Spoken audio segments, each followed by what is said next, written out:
মাথাটাকে নিচু করে জীবনের সব গুনার ফিরিস্তিগুলো একটা একটা করে স্বীকার করে আল্লাহরে বলেন, আল্লাহ আমি পাপী, আল্লাহ আমার যে বড় পাপী এই দুনিয়াতে কেউ নাই, আকাশের নিচে জমিনের উপরে আমার যে বড় পাপী কেউ নাই। একটা একটা করে আল্লাহ স্বীকার করি আমি পাপী, সব পাপের স্বীকৃতি দিলাম। পৃথিবী না জানুক আমি তো জানি আমি কি পাপ করেছি, হায় আমার পাপের করলে বিচার, বাঁচার আমার নাই উপায়। দয়াময় তুমি মাফ করো আমায়, মাফ করো। আল্লাহ তাআলা যদি দয়া করে আমাদেরকে মাফ না করে, আমাদের বাঁচার কোনো উপায় নাই। আপনি কি ভেবেছেন আপনার নামাজ দিয়ে আপনি জান্নাতে যাবেন? আপনি তাহাজ্জুদ গুজার, সেজদা দিতে দিতে কপালে দাগ ফেলেছেন, এটা আপনারা জান্নাতে নেবে না।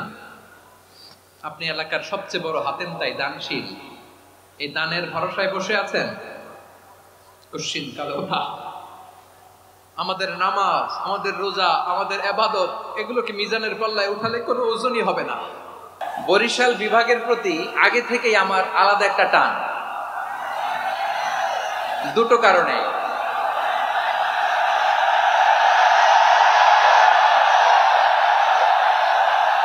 আলহামদুলিল্লাহ, আলহামদুলিল্লাহ, মাশাআল্লাহ।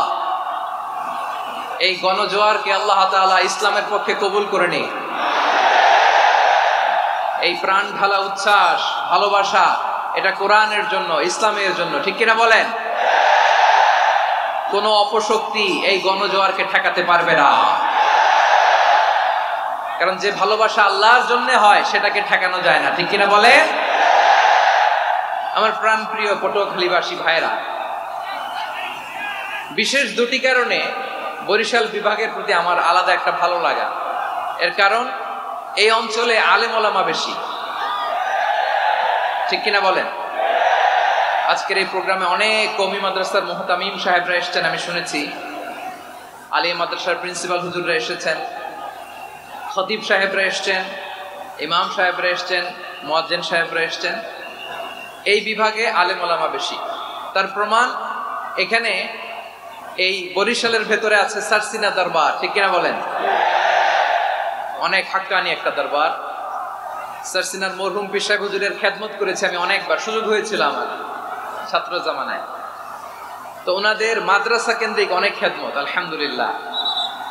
তারপর এই বিভাগে রয়েছে চরমোনাই দরবার, ঠিক কিনা বলেন? ওনাদেরও বিশাল মাদ্রাসা, ধর্মীয় অঙ্গনে, মাদ্রাসা অঙ্গনে, রাজনৈতিক অঙ্গনে ওনাদের অনেক খেদমত। তারপরে এখানে আছে ঝালকাঠি এনএস কামিল মাদ্রাসা। আমরা কায়েস সাহেব হুজুরের কথা শুনেছি, আল ইত্তেহাদ মা আল ইখতিলাফ, মতবিরোধের সাথে ঐক্য, অসাধারণ কথা। তো এই সমস্ত বড় বড় আল্লাহওয়ালাদের আগমন এই ভূখণ্ডে হওয়ার কারণে এখানে ধর্মীয় বিশৃঙ্খলা, মারামারি কম, আছে ঐক্য, ঠিক কিনা বলেন? বরিশাল বিভাগের প্রতি আমার বিশেষ ভালোবাসার এটা একটা কারণ। দুই নম্বর কারণ হচ্ছে, আমি ঢাকাতে যে মাদ্রাসায় পড়াশোনা করেছি, দারুন নাজাত সিদ্দিকিয়া কামিল মাদ্রাসা, আমার মাদ্রাসার শিক্ষক মন্ডলীর অধিকাংশ হচ্ছে এই বরিশালের, আলহামদুলিল্লাহ। আমাদের শ্রদ্ধেয় প্রিন্সিপাল হুজুর আফম আবু বকর সিদ্দিক হাফিজাহুল্লাহ ওয়া রাআহ, উনি এলাকার সহ পুরো দারুন নাজাত মাদ্রাসার অধিকাংশ আসাতাজা ইকরাম এই ভূখণ্ডের, এই অঞ্চলের হওয়ার কারণে ছোটবেলা থেকেই বরিশালের প্রতি আমার একটি ভালোবাসা। তো আমি অন্তরের অন্তঃস্থল থেকে আবারও শুভেচ্ছা জানাতে চাই।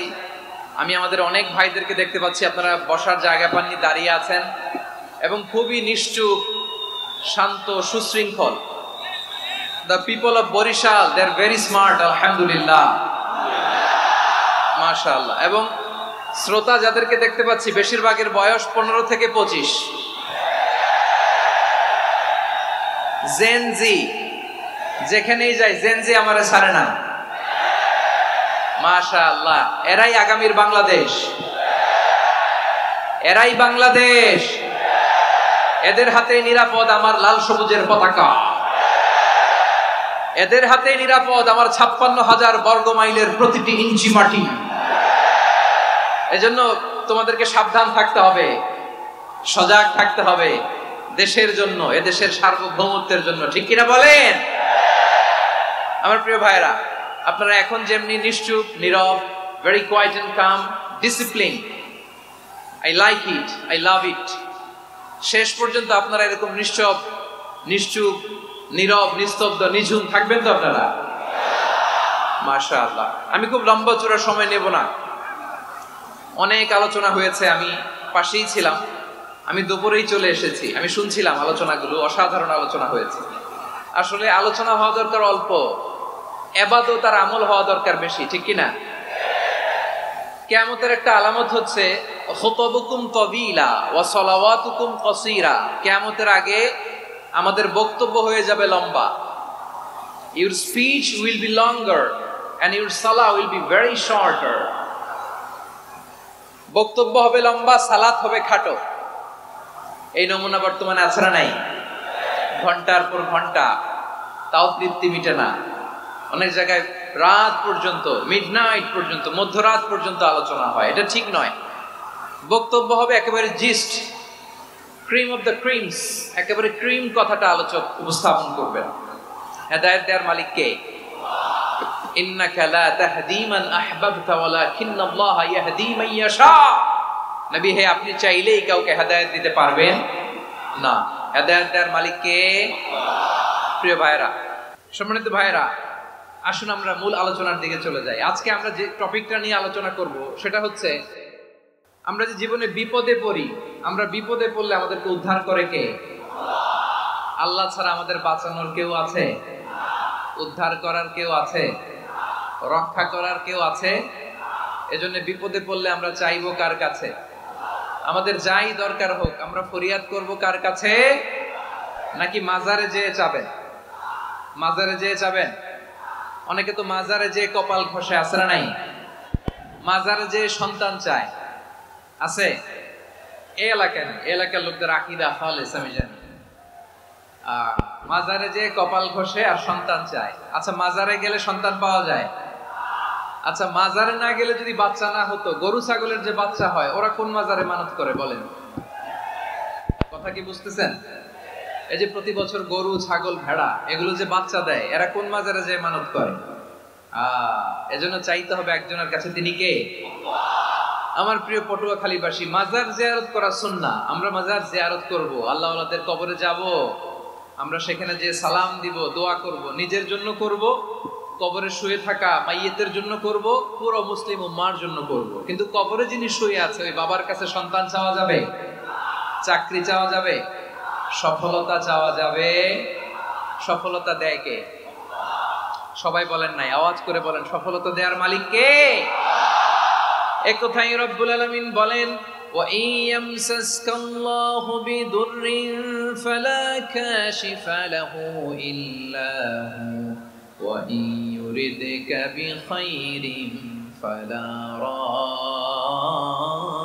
রাদ্দা লিফাদলি ইউসিবু বিহি মান ইয়াশাউ মিন ইবাদিহি ওয়া হুয়াল গফুরুর রহিম। আল্লাহু আকবার। আল্লাহ বললেন, ওয়া ইয়ামসাসকাল্লাহু বিদুররিন ফালা কাশিফা লাহু ইল্লা হু। আল্লাহ যদি তোমাকে কোনো বিপদ স্পর্শ করায়, আল্লাহ যদি তোমারে কোনো বিপদে ফেলে দেয়, ওই বিপদ থেকে উদ্ধার করার তিনি ছাড়া আর কেউ নাই। জোরে বলেন ঠিক কিনা? তিনি যদি কোনো বিপদে ফেলেন, তিনি ছাড়া বিপদ থেকে উদ্ধার করার কেউ নাই। আর তিনি যদি তোমার প্রতি কোনো অনুগ্রহ করতে চান, ওই অনুগ্রহ ঠেকিয়ে দেওয়ার ক্ষমতাও কারো নাই। আল্লাহ যদি আপনার সফলতা দিতে চায়, পৃথিবীর কোন শক্তি ওই সফলতাকে থামাতে পারে? এজন্য আল্লাহ বললেন, খবরদার, চিন্তা রাখিদা খালিস করে নাও। ওয়া ইয়ামসাসকাল্লাহু বিদুররিন ফালা কাশিফা লাহু ইল্লা হু। আল্লাহ বিপদে ফেললে বিপদ থেকে উদ্ধার করার কেউ থাকে না। আর আল্লাহ যদি তোমার প্রতি দয়া দেখাতে চান, অনুগ্রহ করতে চান, ওই অনুগ্রহকে প্রতিরোধ করার মতো ক্ষমতা কারো নাই। তিনি তার বান্দাদের মধ্য থেকে যাকে ইচ্ছা তাকে দেন, যত ইচ্ছা তত দেন। তিনি ক্ষমাশীল, তিনি মেহেরবান। সুবহানাল্লাহ। তিনি ক্ষমাশীল, তিনি মেহেরবান। তাহলে এই আয়াত থেকে আমরা বুঝতে পারলাম, আমরা যদি বিপদে পড়ি আমাদেরকে কেউ বাঁচাতে পারে না। আমার বাবা আমারে বাঁচাতে পারে? হ্যাঁ? আমার মা আমাকে বাঁচাতে পারে? আমার বন্ধু আমারে বাঁচাতে পারে? আমার দলের কর্মী আমাকে বাঁচাতে পারে? আমার পীর সাহেব আমারে বাঁচাতে পারে? আমার পটুয়াখালীর ভাইয়েরা খেয়াল রাখবেন, বাঁচাতে পারে এক মহান সত্তা, উদ্ধার করতে পারে এক মহান সত্তা। চিৎকার করে বলুন, তিনি কে?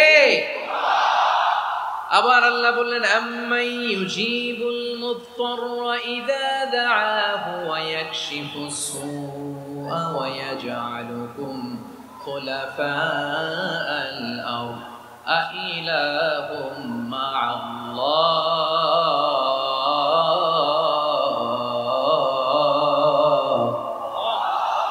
ক্বালিলাম মা তাযাক্কারুন। রব্বুল আলামিন বলেন, বিপদে পড়ে কাতর কণ্ঠে চিন্তাগ্রস্ত হয়ে যখন কেউ ফরিয়াদি হয়ে আল্লাহর ডাকে হাত তোলে, তখন এই ব্যক্তির ডাকে সাড়া দেয় কে? সবাই বলুন। কাতর কণ্ঠে বিপন্ন অবস্থায় আপনি যখন কেঁদে কেঁদে হাত তুলে আপনার দুঃখের কথা জানান, আপনি যখন ডাকেন তারে, তখন আপনার ডাকে সাড়া দেয় কে? আল্লাহ বলে, আমি সাড়া দেই। তোমাদের বিপদকে মুক্ত করে দেয় কে? ওই আল্লাহর সাথে কোন উপাস্য আছে নাকি? কিন্তু খুব অল্প সংখ্যক লোকই তোমরা উপদেশ গ্রহণ করো। কথাটা কার? তাহলে বিপন্ন মানবতা যখন কাঁদে, মানুষ যখন বিপদে পড়ে নিরুপায় হয়ে ফরিয়াদ করে, তার ডাক শোনার কেউ নাই একজন ছাড়া। চিল্লায় বলেন তো, তিনি কে?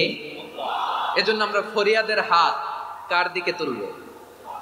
প্রিয় পটুয়াখালী বলেন, ফরিয়াদের দুটো হাত আমরা কার দিকে তুলবো? এবং খেয়াল রাখতে হবে, মাথার সাথে সেট করে নিতে হবে, আল্লাহ ছাড়া আমাকে উদ্ধার করার কেউ নাই। এই পৃথিবীতে কেউ আপন না। প্রিয় ভাইরা, বিপদে বললে বোঝা যায় কেউ আপন না। আপন শুধু একজন মহান সত্তা, তিনি কে? এটা কি আপনারা খেয়াল রাখতে পারবেন?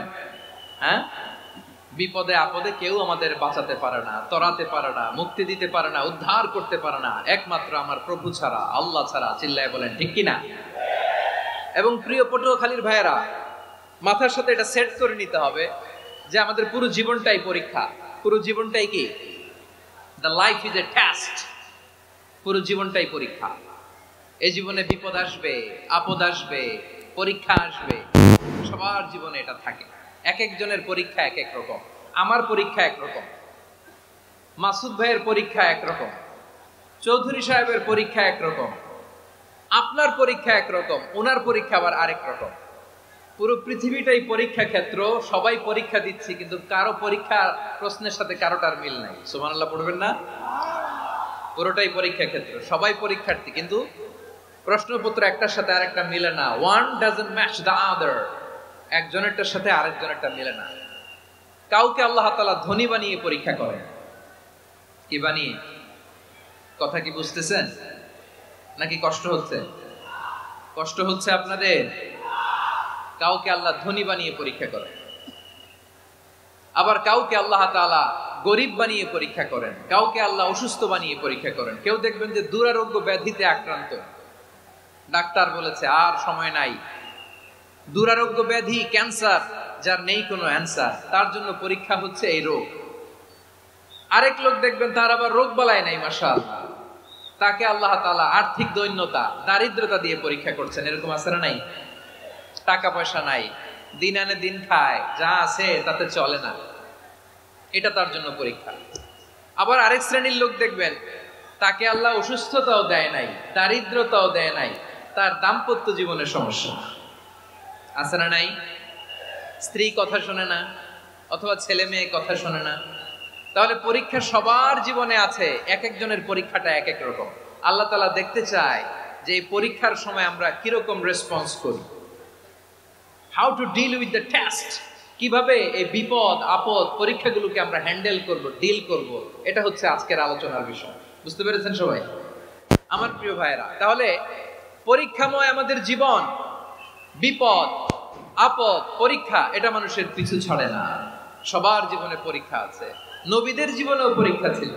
সাহাবারা জিজ্ঞেস করেছেন, ইয়া রাসূলুল্লাহ, আইয়ুন নাসি আশাদ্দু বালাআন ফিদ দুনিয়া, এই দুনিয়ার বুকে কাদের পরীক্ষা সবচেয়ে বেশি? বিশ্বনবী বলেছেন, আল আম্বিয়া। এই পৃথিবীতে সবচেয়ে বেশি পরীক্ষা আল্লাহ তাআলা নিয়ে থাকেন নবীদের। কাদের? নবীদের। সুম্মাল আমসাল ফাল আমসাল, এরপরে নবীদের পরের স্তরে যারা তাদের পরীক্ষা, এরপরে তাদের পরের স্তরে যারা তাদের পরীক্ষা, সিদ্দিকিনদের, শুহাদাদের, সালেহিনদের, আল্লাহওয়ালাদের। যার ঈমান যত মজবুত তার জীবনে পরীক্ষাও তত বেশি। চিল্লায় বলেন ঠিক কিনা? তাহলে মুমিনরা, বিশ্বাসীরা, আমরা কি পরীক্ষা, বিপদ আপদে ভয় পাই? হ্যাঁ, বিপদ দেখলে ভয় লাগে? আপনাদের ভয় লাগে? হ্যাঁ, না, মুমিনরা বিপদে ভয় পায় না। কারণ মুমিন জানে the grief isn't permanent, the test isn't permanent, the struggle in our life isn't permanent. আমাদের জীবনের দুঃখ, কষ্ট, স্ট্রাগল এগুলো পার্মানেন্ট নয়। after every difficulties there is an ease. সব কষ্টের পরেই একটা সুখ আছে না নাই? রব্বুল আলামিন বলেন, ফা ইন্না মাআল উসরি ইউসরা, ইন্না মাআল উসরি ইউসরা, ভয় পেও না, চিন্তা করো না, কষ্টের সাথেই আমি রেখে দিয়েছি স্বস্তি। সুবহানাল্লাহ বলেন। মুমিন জীবনে বিপদ যত বেশি, কষ্ট যত বেশি, তার সামনে সফলতা তার চেয়েও বেশি। ঠিক কিনা বলেন? কারণ বিশ্বাসীরা জানে রাত্রি যত গভীর হয়, সুবহে সাদিকের সময় তত আগাতে থাকে। গর্ভবতী নারীর পেটের ব্যথা যত বাড়তে থাকে, ঘরে নতুন মেহমান আগমনের সময় ঘনাতে থাকে। মুমিনদের উপর বিপদ, অত্যাচার, আপদ, পরীক্ষা যত বাড়তে থাকে, কালেমার পতাকা উড্ডয়নের সময় কাছে আসতে থাকে।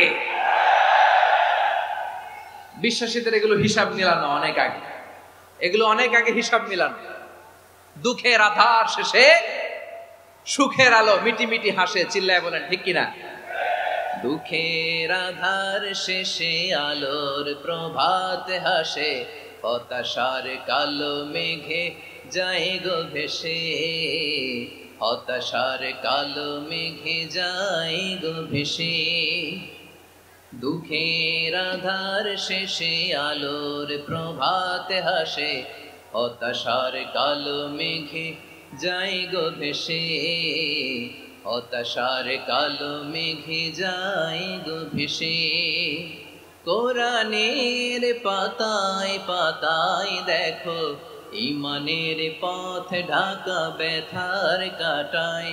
কোরআনের পাতায় আধার শেষে আলোর প্রভাত হাসে, হতাশার কালো মেঘে যাই গো ভেসে, হতাশার কালো মেঘে যাই গো ভেসে।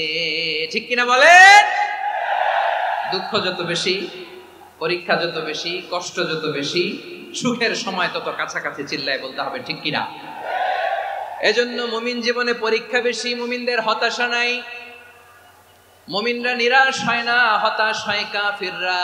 মুমিনরা কখনো হাল ছেড়ে দেয় না, মুমিনরা ভরসা রাখে একজনের উপর, তিনি কে? তাহলে আমার প্রিয় পটুয়াখালীবাসী, বিপদ থাকবে, পরীক্ষা থাকবে, এই বিপদ থেকে আমাদেরকে উদ্ধার করবেন একজন, তিনি কে? আমরা শুধু আল্লাহর উপরই ভরসা রাখবো। রাজি আছেন তো? চাইবো একজন সত্তার কাছে, আওয়াজ করে বলুন তিনি কে? একজন সত্তার কাছে চাইবে। বিশ্বনবী ওনার চাচাতো ভাই আব্দুল্লাহ ইবনে আব্বাস রাদিয়াল্লাহু তাআলা আনহুকে বললেন, ইয়া আব্দুল্লাহ ইবনুল আব্বাস, হে আব্দুল্লাহ ইবনে আব্বাস, ইযা সাআলতা ফাসআলিল্লাহ, যখন চাইবে আল্লাহর কাছে যাও। ও আব্দুল্লাহ, যখন চাইবা আল্লাহর কাছে চাও। ওয়া ইযা ইসতাআনতা ফাসতাইন বিল্লাহ, যখন সাহায্য চাইবা আল্লাহর কাছে ফরিয়াদ করো। জেনে রেখো ও আব্দুল্লাহ, ওয়া'লাম আন্নাল উম্মাতা লাউ ইজতামাআত আলা আন ইয়ানফাউকা বিশাইইন লাম ইয়ানফাউকা ইল্লা বিশাইইন ক্বাদ কাতাবাহু আল্লাহু লাক। ও আব্দুল্লাহ, জেনে রেখো, মনে রেখো, গোটা বিশ্বের সবাই মিলে যদি তোমার উপকার করতে চায়, ততটুকুই তারা করতে পারবে যতটুকু আল্লাহ তোমার নসিবে সেটা লিখে রেখেছে। ঠিক কিনা বলেন? আর যদি গোটা বিশ্বের সবাই মিলে তোমার বিরুদ্ধে কনস্পাইরেসি করে, ষড়যন্ত্র করে, গোটা বিশ্বের সবাই মিলেও যদি তোমার ক্ষতি করতে চায় ততটুকুই শুধু পারবে যেটা আল্লাহ তোমার জন্য বরাদ্দ রেখেছে। যতটুকু আল্লাহ তাআলা তোমার জন্য বরাদ্দ রেখেছে অতটুকুই ক্ষতি করতে পারবে, আর এক চুল বেশিও করতে পারবে না, কমও করতে পারবে না। চিল্লায় বলেন ঠিক কিনা? এজন্য আমরা চাইবো কার কাছে? সবাই বলেন নাই, আওয়াজ করে বলেন কার কাছে? সব সময় আমরা আল্লাহর কাছে চাইবো, বিপদে আপদে, সুখে দুঃখে, সচ্ছল অবস্থায় অসচ্ছল অবস্থায়, পরাজয়ের সময় বিজয়ের সময়, সব সময় আমরা ভরসা রাখবো কার উপর? সবাই বলুন। একদল লোক আছে যারা বিপদে পড়লে আল্লাহরে ডাকে, আছে না নাই? পটুয়াখালীতে মাশাআল্লাহ নাই, বিপদ আসলে আল্লাহরে ডাকে, বিপদ নাই আল্লাহও নাই। বিপদে পড়লে নামাজ পড়ে, বিপদও নাই নামাজও নাই। বিপদে পড়লে জিকির করে, বিপদ যখন চলে যায় ওদের জিকিরও বন্ধ হয়ে যায়। এরকম আছে না নাই? কিছু লোক দেখবেন পরীক্ষা আসলে নামাজ পড়ে, আছে আছে। জেনজি আওয়াজ করো, এরকম আছে? এই কমন পড়ে গেছে, কমন পড়ছে। দেখবেন পরীক্ষার সময় নামাজ পড়ে, পরীক্ষাও নাই নামাজও আছে। এরকম কিছু লোক আছে অসুস্থ হলে আল্লাহরে বড্ড ভালোবাসে, আল্লাহরে খুব ডাকে। অসুস্থ হইলে অসুস্থতাও নাই, আল্লাহ স্মরণও নাই। দেখবেন কিছু লোক নির্বাচন আসলে খুব আল্লাহ আল্লাহ হয়ে যায়, তখন দেখবেন মাথার মধ্যে হেজাব লাগায়, পাঞ্জাবি লাগায়, আল্লাহ আল্লাহ হয়ে যায়। নির্বাচনও নাই, এরপরে আল্লাহর কথাও নাই। আছে না নাই? না, এরকম হওয়া যাবে না। সব সময় আমরা আল্লাহরে ডাকবো, বিপদে আপদে সব সময় ভরসা রাখবো আমরা একজনের উপর। আওয়াজ করে বলেন তিনি কে? এ কথায় আল্লাহ তাআলা আমাদের চোখে আঙ্গুল দিয়ে জানিয়ে দিলেন, ফাইদা রাকিবু ফিল ফুলকি দা'আউল্লাহা মুখলিসিনা লাহুদ্দিন ফালাম্মা নাজ্জাহুম ইলাল বাররি ইযা হুম ইউশরিকুন। আল্লাহ বলে একদল লোক আছে, তারা যখন নৌযানে চড়ে, জলযানে চড়ে, সাগরের মধ্যে যখন জাহাজে চড়ে, লঞ্চে চড়ে, তারা যখন তুফানের সম্মুখীন হয় তখন তারা আল্লাহরে বড্ড বেশি ডাকে, একান্ত ভাবে ডাকে, বিশুদ্ধ চিত্তে ডাকে। আবার তুফান থেকে তাদেরকে সেফ জোনে নিয়ে, নিরাপদ জোনে নিয়ে যখন বন্দরে আমি আল্লাহ তাদেরকে বেরিয়ে দেই, ওই লোকগুলো আবার আমি আল্লাহর সাথে শিরিক করে। এরকম আছে না নাই? জাহাজে উঠছে, সাগরের মাঝখানে তুফান, ওই সময় দেখবেন আল্লাহ কারে কয়। এই কথা তো আপনাদেরকে বোঝানো সহজ, আপনারা তো নদীর দেশের মানুষ। লঞ্চে চড়েন নাই কারা কারা? দেখি, লঞ্চে চড়ছেন? হ্যাঁ, লঞ্চে চড়ে নাই এরকম একজনও নাই এখানে। আচ্ছা, লঞ্চে উঠছেন কে কে? দেখি। মাশাআল্লাহ মাশাআল্লাহ মাশাআল্লাহ, ঠিক আছে, আপনাদের বোঝানো সহজ। আচ্ছা, লঞ্চে উঠে তুফানের সম্মুখীন হয়েছেন, জলোচ্ছ্বাস, সবাই? মাশাআল্লাহ। তো এই ওয়াজ তো আপনাদের মুখস্থ, ঠিক কিনা বলেন? আমার বলার দরকার নাই, বলেন। মাঝ নদী, তুফান, জলোচ্ছ্বাস, জলের মধ্যে উচ্ছ্বাস, ঢেউ, টর্নেডো, সাইক্লোন, মেঘের ঘনঘটা, পরিবেশ ঘুটঘুটে অন্ধকার, লঞ্চ একবার এদিকে আরেকবার ওইদিকে, ভিতরে কি অবস্থা হয় বলেন তো? হ্যাঁ, তখন মুসলিমও আল্লাহর ডাকে, হিন্দু আল্লাহর ডাকে, ঠিক কিনা বলেন? আস্তিক আল্লাহর ডাকে, নাস্তিক আল্লাহর ডাকে, ঠিক কিনা? লঞ্চের ভেতর, স্টিমারের ভেতর কান্নারে রোল পড়ে যায়, চিৎকারের রোল পড়ে যায়, সবার মুখ দিয়ে শুধু একটা আওয়াজ, লা ইলাহা ইল্লাল্লাহ, লা ইলাহা ইল্লাল্লাহ, লা ইলাহা সুবহানাল্লাহ, আলহামদুলিল্লাহ, লা ইলাহা। আল্লাহ নামের জিকির করবে যারা, আল্লাহর কাছে প্রিয় তারা, আল্লাহর কাছে প্রিয় যারা জান্নাতে প্রবেশ করবে তারা জোরে লা ইলাহা লা ইলাহা ইল্লাল্লাহ লা ইলাহা ইল্লাল্লাহ মুহাম্মাদুর রাসূলুল্লাহ সাল্লাল্লাহু আলাইহি ওয়াসাল্লাম। আমার প্রিয় পটুয়াখালীবাসী, তাহলে লঞ্চের ভেতরে যখন আমরা তুফানের মধ্যে পড়ি তখন সবাই মিলে আমরা একটা নামের জিকির করি। নামটা কার? মুসলমানেরাও ডাকে, হিন্দুরাও ডাকে, আস্তিকও ডাকে, নাস্তিকও ডাকে, সবাই ডাকে একজনকে। তিনি কে? আবার দেখবেন ওই আল্লাহ তুফানের পরে, ঝড়ের পরে ওই লঞ্চটাকে যখন সদর ঘাটে ফিরিয়ে দেয়, আবার আমরা নাফরমানি শুরু করে দেই। সে কোথায়? আল্লাহ বললেন ফাইদা রাকিবু ফিল ফুলকি দা'আল্লাহা মুখলিসিনা লাহুদ্দিন ফালাম্মা নাজ্জাহুম ইলাল বাররি ইযা হুম ইউশরিকুন। সাগরে যখন তুফানে পড়ে আমি আল্লাহর ডাকে, আবার আমি আল্লাহ যখন বাঁচিয়ে দেই, আবার আমি আল্লাহর সাথে শিরিক শুরু করে। আমরা কি এরকম হতে চাই নাকি? এরকম করবেন? হ্যাঁ না, আমরা তুফানে পড়লেও আল্লাহরে ডাকি, আবার বাঁচায় দেওয়ার পরেও ডাকি কারে? আল্লাহকেই ডাকি। বিমানের মধ্যে মাঝে মাঝে দেখবেন যে এয়ার টার্বুলেন্স হয়, জানেন? এয়ার টার্বুলেন্স জানেন তো? মাঝে মাঝে বিমানটা বাউন্সিং করে, বাম্পি, ভেরি বাম্পি ওয়েদার। শোনেন নাই? 40,000 ফিট উপরে যখন থাকে তখন পাইলট মাঝে মাঝে বলে, dear passengers, ladies and gentleman, right now we are flying 40,000 feet above the ground and we are passing very air turbulence, very heavy air turbulence right now. Please fasten your seat belt. দেখবেন মাঝে মাঝে বলে যে ভদ্র মহিলা, ভদ্র মহোদয়গণ, আমরা 40,000 ফিট উপর দিয়ে যাচ্ছি আর এয়ার টার্বুলেন্স ফেস করছি, মেহেরবানি করে আল্লাহর রাস্তে সিট বেল্ট বাঁধুন। তখন বিমানটা এরকম বাউন্সিং করে, শেকিং করে। আপনারা মুখোমুখি হয়েছেন? ইদানিং এই এয়ার টার্বুলেন্স বেড়ে গিয়েছে। গত বছর আমার ইন্টারন্যাশনাল অনেকগুলো ফ্লাইট ছিল, তো আমি দেখলাম যে আগের ফ্লাইটগুলোর তুলনায় এখন এয়ার টার্বুলেন্স খুব বেশি। আমি একটু রিসার্চ করে দেখলাম ক্লাইমেট চেঞ্জের কারণে, জলবায়ু পরিবর্তনের কারণে আকাশের বাতাসের মুভমেন্টে পরিবর্তন হয়েছে, ফলে এখন বিমান শেকিং করে বেশি, বাউন্সিং, বাম্পি ওয়েদার। তো বলেন তো 40,000 ফিট উপরে যখন আপনি, কয় হাজার ফিট? সবাই বলুন কয় হাজার ফিট? 40,000 ফিট উপরে যখন আপনি, তখন যখন বিমানটা এরকম বাউন্সিং করে, সবাই যখন ভমিটিং করে বিমান নষ্ট করে দেয়, বমি করে, তখন বাঁচানোর কে আছে আল্লাহ ছাড়া? কেউ আছে? ওই মুহূর্তেও সবাই মিলে একজনের ডাকে আওয়াজ করে বলেন তিনি কে? মাঝে মাঝে কিছু সোশ্যাল মিডিয়ায় কিছু ভিডিও পাওয়া যায় যে হেভি যখন এয়ার টার্বুলেন্স হয়, 10 সেকেন্ড 15 সেকেন্ডের কিছু ভিডিও পাওয়া যায়, বিমানটা এরকম বাউন্সিং করছে, বাম্পি ওয়েদার, কাঁপছে, মানুষগুলো বমি করছে, অক্সিজেন মাস্কগুলো সব ঝুলে পড়েছে, বিমানটা শুধু কাঁপছে। তখন দেখবেন বিমানের ভেতরেও এরকম লঞ্চের মতো চিৎকার আছে না নাই? বিমানের ভেতরেও তখন চিৎকার।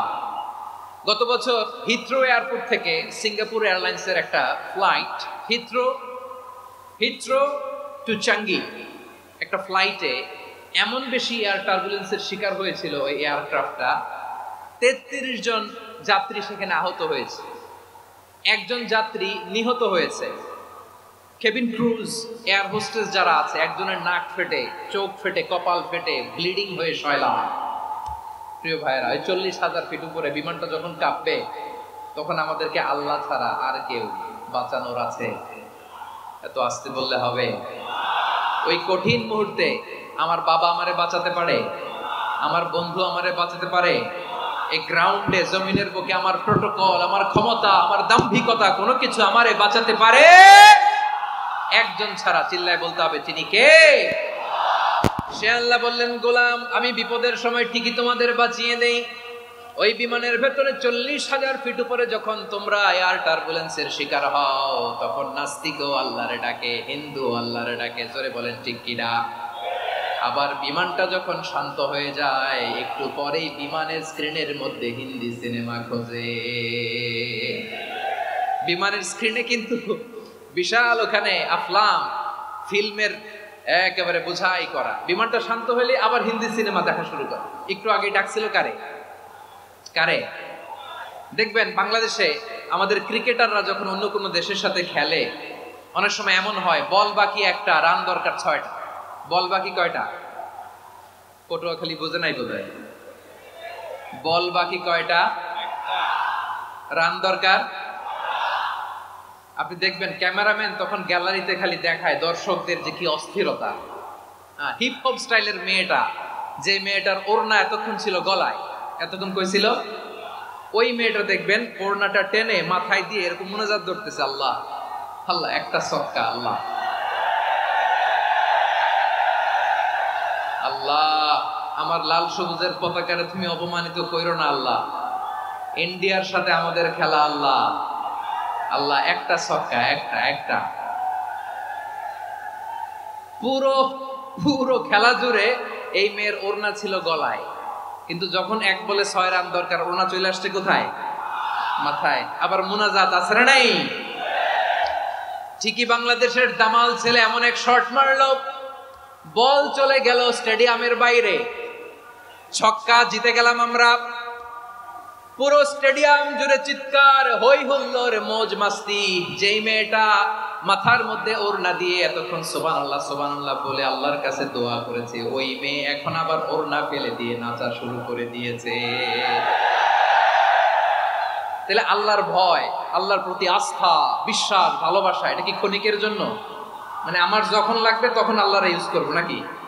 হ্যাঁ, বিপদে আপদে, সুখের সময় দুঃখের সময়, সচ্ছল অসচ্ছল অবস্থায় বিশ্বাসীরা ভরসা রাখে একজনের উপর। চিৎকার করে বলো পটুয়াখালী তিনি কে?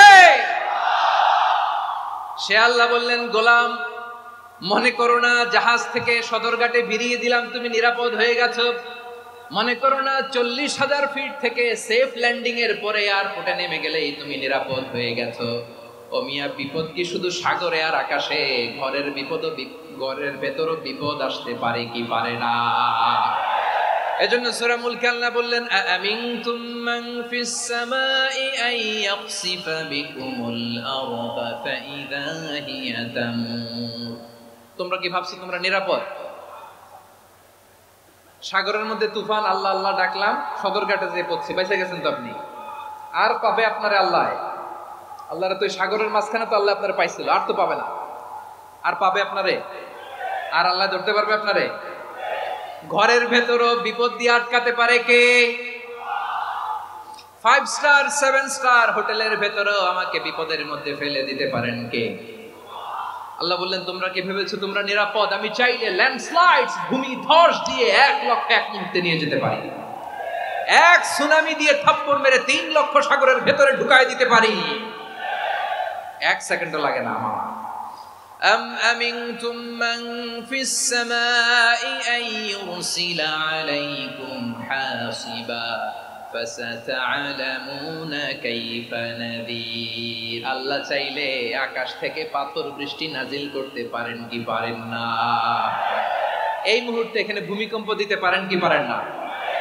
আচ্ছা, ভূমিকম্প যখন হয় আমাদের কারো হুঁশ থাকে? আপনি মনে করছেন আমরা সাধারণ মানুষ, আমরা দৌড় দেই, আর প্রেসিডেন্ট প্রধানমন্ত্রী ওনারা বুঝি খাটে শুয়ে থাকে? কথা বুঝে নাই বোধহয়। ভূমিকম্প, আর্থকোয়েক যদি হয়, বাঁচার জন্য আমরা কি করি? হয় খাটের তলায়, ডাইনিং টেবিলের নিচে, উপরে শক্ত কিছু আছে এটার নিচে, অথবা ঘর থুইয়া দেও দৌড়। তো প্রধানমন্ত্রী উনি কি করে? প্রেসিডেন্ট উনি কি করে? হ্যাঁ, উনি খাটের মধ্যে যে শুয়ে থাকে নাকি? উনিও দৌড়, সাধারণ মানুষও দৌড়, প্রধানমন্ত্রীও দৌড়, বাড়িওয়ালাও দৌড়, ভাড়াটিয়াও দৌড়, সবাই দৌড়। নাকি ভাড়াটিয়ারা বাড়ি থুইয়া দৌড়, বাড়িওয়ালারা আর বেরোয় না? এরকম না। তাহলে যে কোনো মুহূর্তে ভূমিকম্প দিয়ে নাস্তানাবুদ করতে পারে কে? আমার প্রিয় ভাইয়েরা, আমরা নিরাপদ নই, আমরা তার দয়ায় বেঁচে আছি। কার দয়ায়? এজন্য আল্লাহ বললেন, গোলাম যে কোনো মুহূর্তে বিপদ দিয়ে তোমাদেরকে নাস্তানাবুদ করতে পারি। বিশ্বাসী বলে যদি নিজেকে দাবি করো, সব সময় ডাকতে হবে একজন সত্তাকে। বলেন তিনি কে? এই কথা ক্লিয়ার? এই সবগুলো উদাহরণ শেষে সবার কাছে ক্লিয়ার হয়েছে না যে বিপদ থেকে, আপদ থেকে, পরীক্ষা থেকে, ক্যালামিটি থেকে আমাদেরকে কেউ বাঁচাতে পারে না একজন সত্তা ছাড়া। আবারও বলেন তো তিনি কে? ক্লিয়ার? হ্যাঁ, সবাই বুঝতে পারছেন? আচ্ছা, এবার আমরা দেখি বিষ্ণু ইসা ইসলামের জীবনে বিপদ আপদ ছিল কিনা। উনি বিপদ আসলে কিভাবে ডিল করতেন, বিপদ আসলে কোন দোয়া পড়তে হয়, কিভাবে ফরিয়াদের হাত উত্তোলন করতে হয়, কিভাবে রবের দরবারে নতজানু হয়ে ফরিয়াদ করতে হয়, এটা জানার দরকার আছে না নাই? আসুন আমরা বিশ্বনবীর জীবনী থেকে দেখি বিপদ আসলে উনি কি করতেন। বিপদ আসলেই প্রথমে বিশ্বনবী সাল্লাল্লাহু আলাইহি ওয়াসাল্লাম একটা দোয়া পড়তেন। কি পড়তেন? তিনি পড়তেন ইন্না লিল্লাহি ওয়া ইন্না ইলাইহি রাজিউন। নিশ্চয় আমরা আল্লাহর জন্য, নিশ্চয় আমরা কার দিকে ফিরবো ভাই? আবার কার দিকে ফিরবো? আওয়াজ করে বলুন তো, আমরা এসেছি কার কাছ থেকে, আবারও ফিরে যাব কার কাছে? এজন্য বিশ্বনবী পড়ছেন ইন্না লিল্লাহি ওয়া ইন্না ইলাইহি রাজিউন। নিশ্চয় আল্লাহর জন্য, ওই আল্লাহর দিকেই আমরা ফিরে যাব। তারপরে বিশ্বনবী পড়তেন আল্লাহুম্মা আজুরনি ফি মুসিবাতি ওয়াখলুফ লি খায়রাম মিনহা। একসাথে প্রথমে পড়তেন ইন্না লিল্লাহি ওয়া ইন্না ইলাইহি রাজিউন, তারপর পরে পড়তেন আল্লাহুম্মা আজুরনি ফি মুসিবাতি ওয়াখলুফ লি খায়রাম মিনহা। মানে আল্লাহ, এই যে আমি বিপদে ধৈর্য ধারণ করলাম, এটার সব তুমি আমারে দাও, আর যেটা হারালাম এর চেয়ে ভালো কিছু দিয়ে মেকআপ করে দিও, ভালো কিছু দিয়ে বদল করে দিও। সুবহানাল্লাহ পড়েন। তাহলে বিপদ আসলে আমরা কি পড়ব? কথা বলেন। এই যে আমি শুয়েছিলাম, নাশিদ গাচ্ছিল ওরা, এদেশে পরস্পরে দেখা হলে দেয় সালাম, এদেশে আমজনতার হৃদয় জুড়ে পাকালাম, এদেশে বিপদ এলে সর্বজনে সর্বক্ষণে দোয়া পড়ে ইন্না লিল্লাহ। কি পড়ে? সুবহানাল্লাহ সুবহানাল্লাহ সুবহানাল্লাহ সুবহানাল্লাহ। এদেশে আজান শুনে সূর্য ওঠে শহর গ্রামে, এদেশে আজান শুনে সূর্য ডুবে সন্ধ্যা নামে, এদেশে সকল কাজে সবাই বলে বিসমিল্লাহ, এদেশে ভালো কিছু দেখে শুনে হাসি মুখে সবাই বলে মাশাআল্লাহ। সুবহানাল্লাহ পড়েন। তাহলে বিপদ এলে আমরা কি পড়ি? কথা বুঝলে সবাই উত্তর দিতে হবে। বিপদ এলে কি পড়ি? তাহলে বিপদ এলেই আমরা এখন থেকে ইন্না লিল্লাহ পড়ব, নাকি হাই হুতাশ করবেন? একদল আছে হাই হুতাশ করে, হায় আল্লাহ রে মোর কি হইল রে, মই কি হরমু রে, মই কমবে জামু রে, আছে না নাই? এরকম বিলাপ করতে নিষেধ করেছেন বিশ্বনবী। কি করব, কই যাব, কি হবে, হায় হায়, এরকম হাহুতাশ আছে না নাই? বিশ্বাসীরা হাহুতাশ করে না, তারা ইন্না লিল্লাহ পড়ে। কি পড়ে মনে থাকবে? আমরা পড়বো ইন্না লিল্লাহি ওয়া ইন্না ইলাইহি রাজিউন। নিশ্চয়ই আমরা আল্লাহর জন্য, আমরা আল্লাহর দিকেই ফিরে যাব। এরপর পড়বো আল্লাহুম্মা আজুরনি ফি মুসিবাতি ওয়াখলুফ লি খায়রাম মিনহা।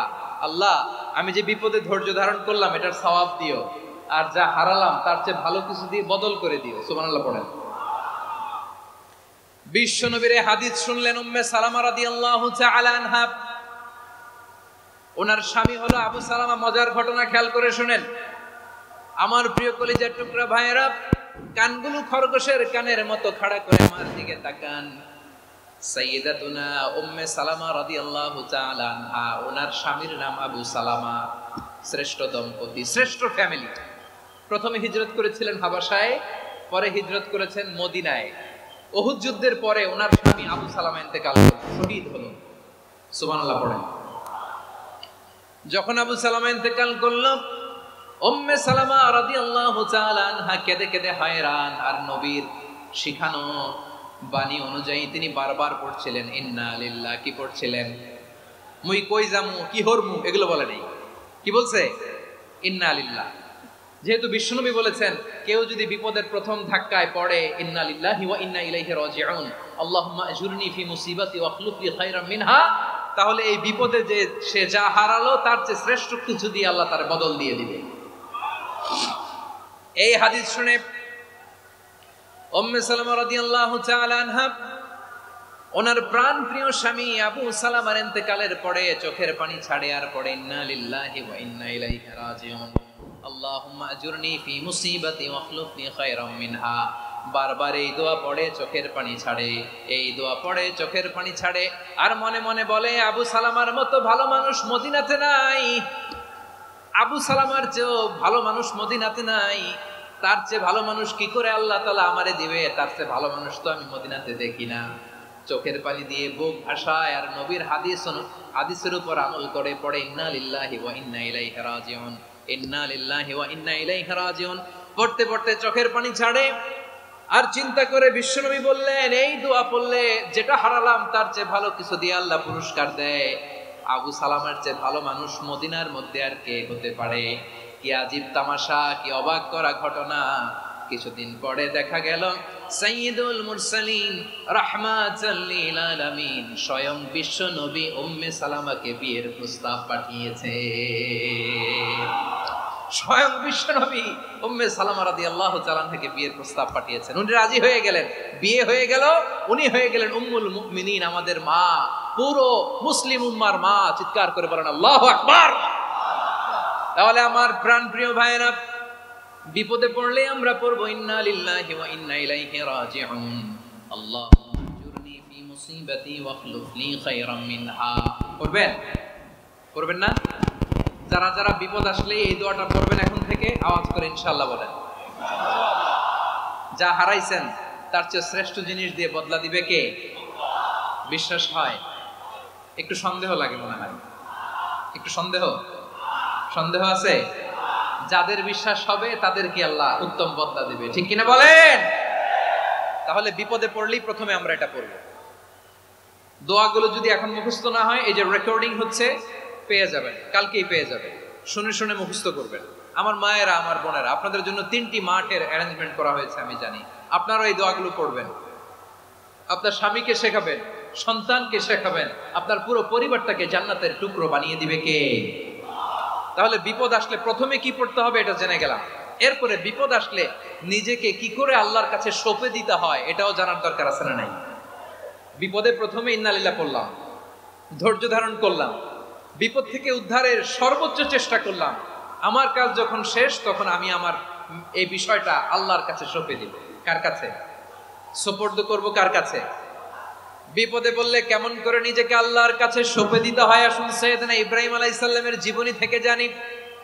আল্লাহর খলিল ইব্রাহিম আলাইহিস সালাম আমাদের মতো সমাজ ব্যবস্থা পায় নাই। আমরা জন্মের পরে আমাদের কানের ভেতরে আজান দিয়েছে কে? একামত দিয়েছে কে? আমাদের বাপ দাদারা আমাদের কানে আজান দিয়েছে কি দেয় নাই? আমাদের জন্মের পরেই তো আজান, একামত, বাড়ির পাশে মসজিদ, প্রতিদিন আজান, জুমার খুতবা, প্রতি মাসে মাসে তাফসিরুল কোরআন মাহফিল, মসজিদ, মিনারা, অভাব নাই, ঠিক কিনা বলে? আপনি যেই সুন্দর ইসলামিক এনভায়রনমেন্ট পেয়েছেন, আমাদের ইব্রাহিম খলিল উনিও কি এরকম পেয়েছিলেন? হ্যাঁ, উনি জন্মের পর পরে ওনার কানে আজান দিয়েছে কেউ? আমার প্রিয় ভাইরা, আগা গোড়া একটা শিরকি পরিবেশ উনি জন্মগ্রহণ করেছেন। উনি ছাড়া ওই তল্লাটে একজনও আল্লাহর উপর বিশ্বাসী নাই। কল্পনা করতে পারেন? গোটা তল্লাটে, গোটা দেশে বিশ্বাসী মুমিন, আল্লাহর উপর বিশ্বাস স্থাপনকারী কয়জন? সবাই বলেন কয়জন? বাকি সব মুশরিক। বাকি সব মুশরিক নিজের সাথে নিজে শক্ত বোঝাপড়া করে, অ্যানালজি করে, সেলফ কনভারসেশন করে উনি মহা সত্যের সন্ধান পেয়েছে। মনে মনে বলে না তাইলে এটা না, আবার চাঁদ দেখে বলে চাঁদটা বড় মায়া লাগে, মনে হয় এটাই আমার রব। পরে দেখে চাঁদও নাই, কয় না এটা না।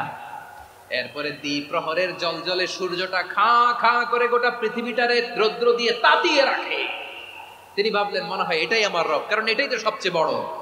কিন্তু বিকেল বেলা ওই সূর্যটাও যখন চলে যায়, সাইয়েদনা ইব্রাহিম বলে না এটাও তো নাই, আমার খোদা যদি আমারে ছেড়ে চলে যায়, বিপদে পড়লে আমারে উদ্ধার করবে কে? এভাবে নিজের সাথে অ্যানালজি, সেলফ কনভারসেশন করতে করতে করতে তিনি মহা সত্যের সন্ধান পেয়েছেন। সুবহানাল্লাহ পড়েন।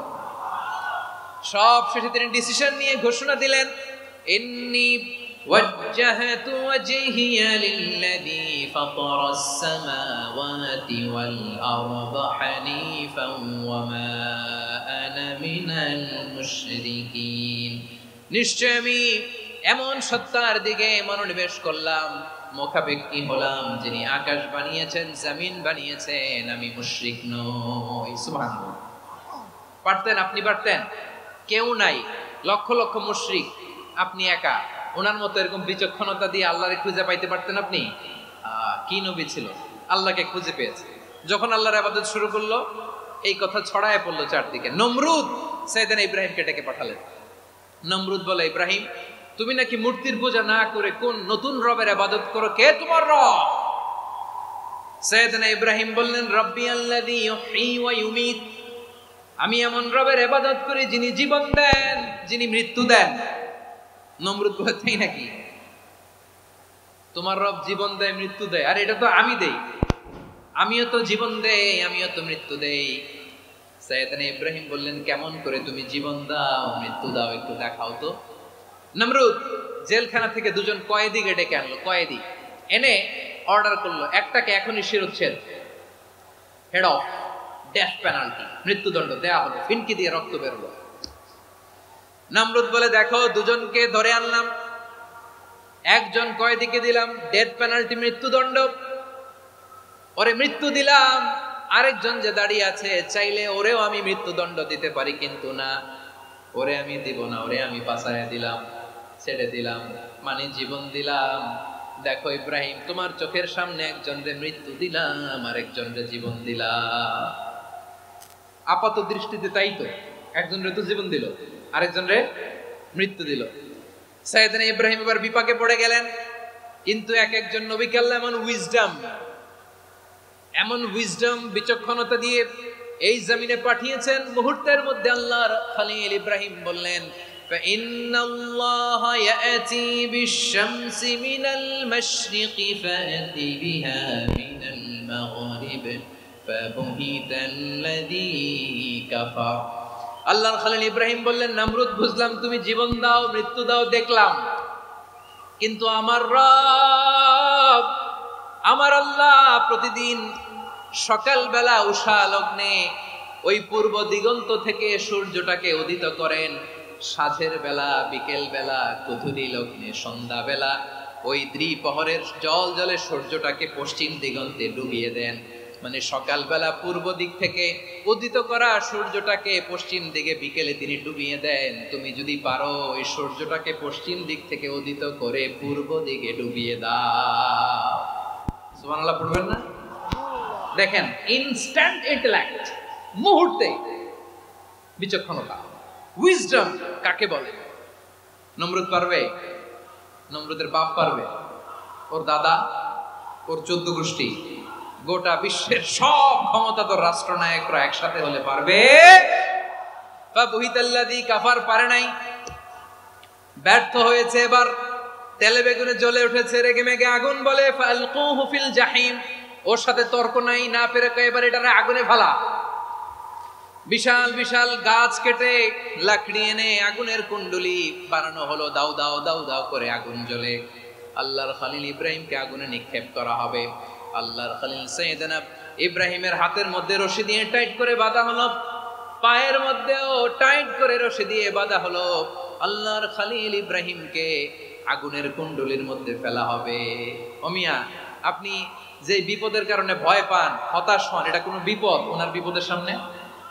পটুয়াখালী আওয়াজ করে বলুন, সাইয়েদনা খলিল ইব্রাহিমের বিপদের সামনে আমাদের বিপদগুলো কোনো বিপদ?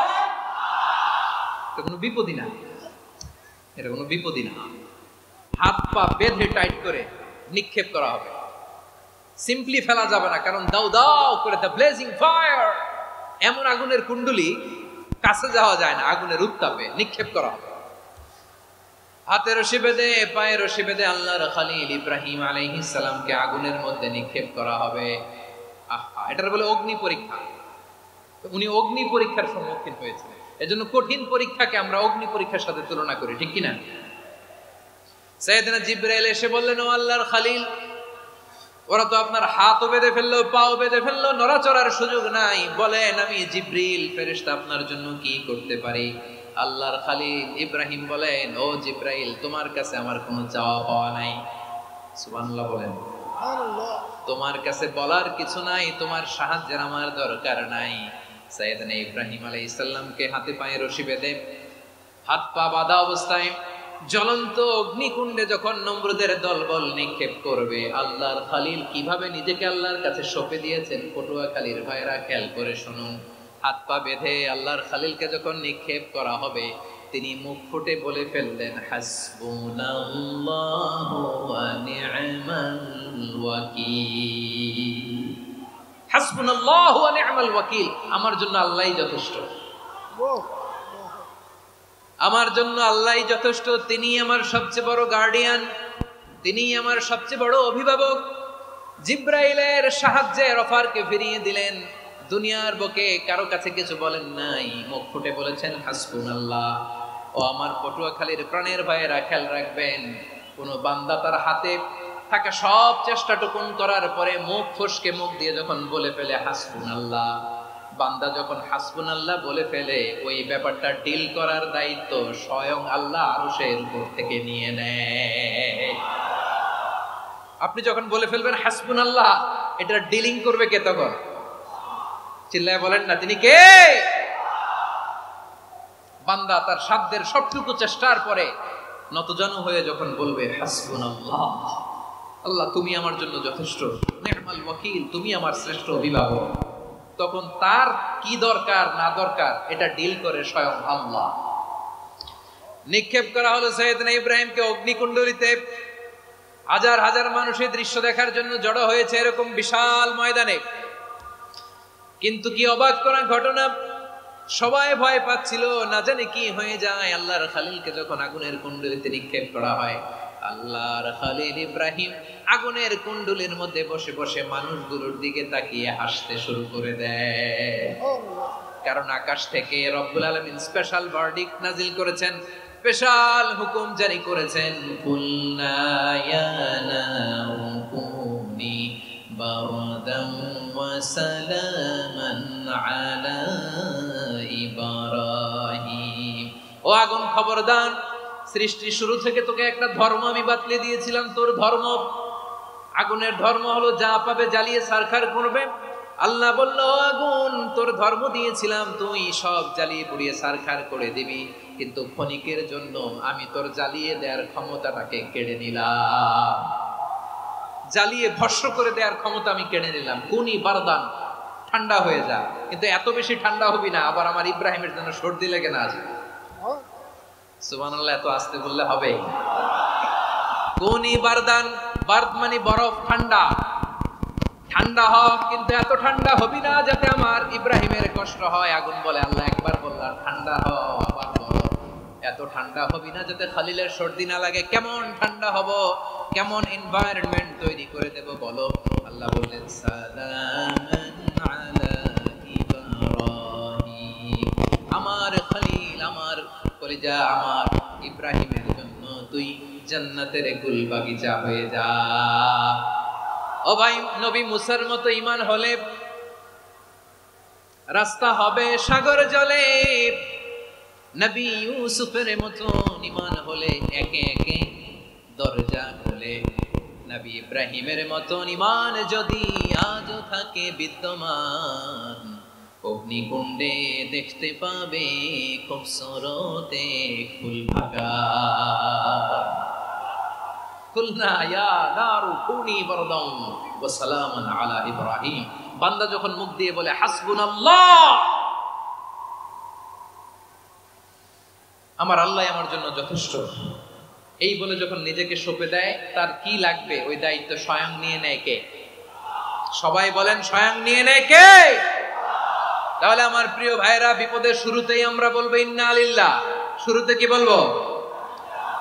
এরপরে যেই বাক্যটা পড়ে নিজের পরিস্থিতিকে আল্লাহর দরবারে সঁপে দিব, সেটা হচ্ছে হাসবুনাল্লাহ।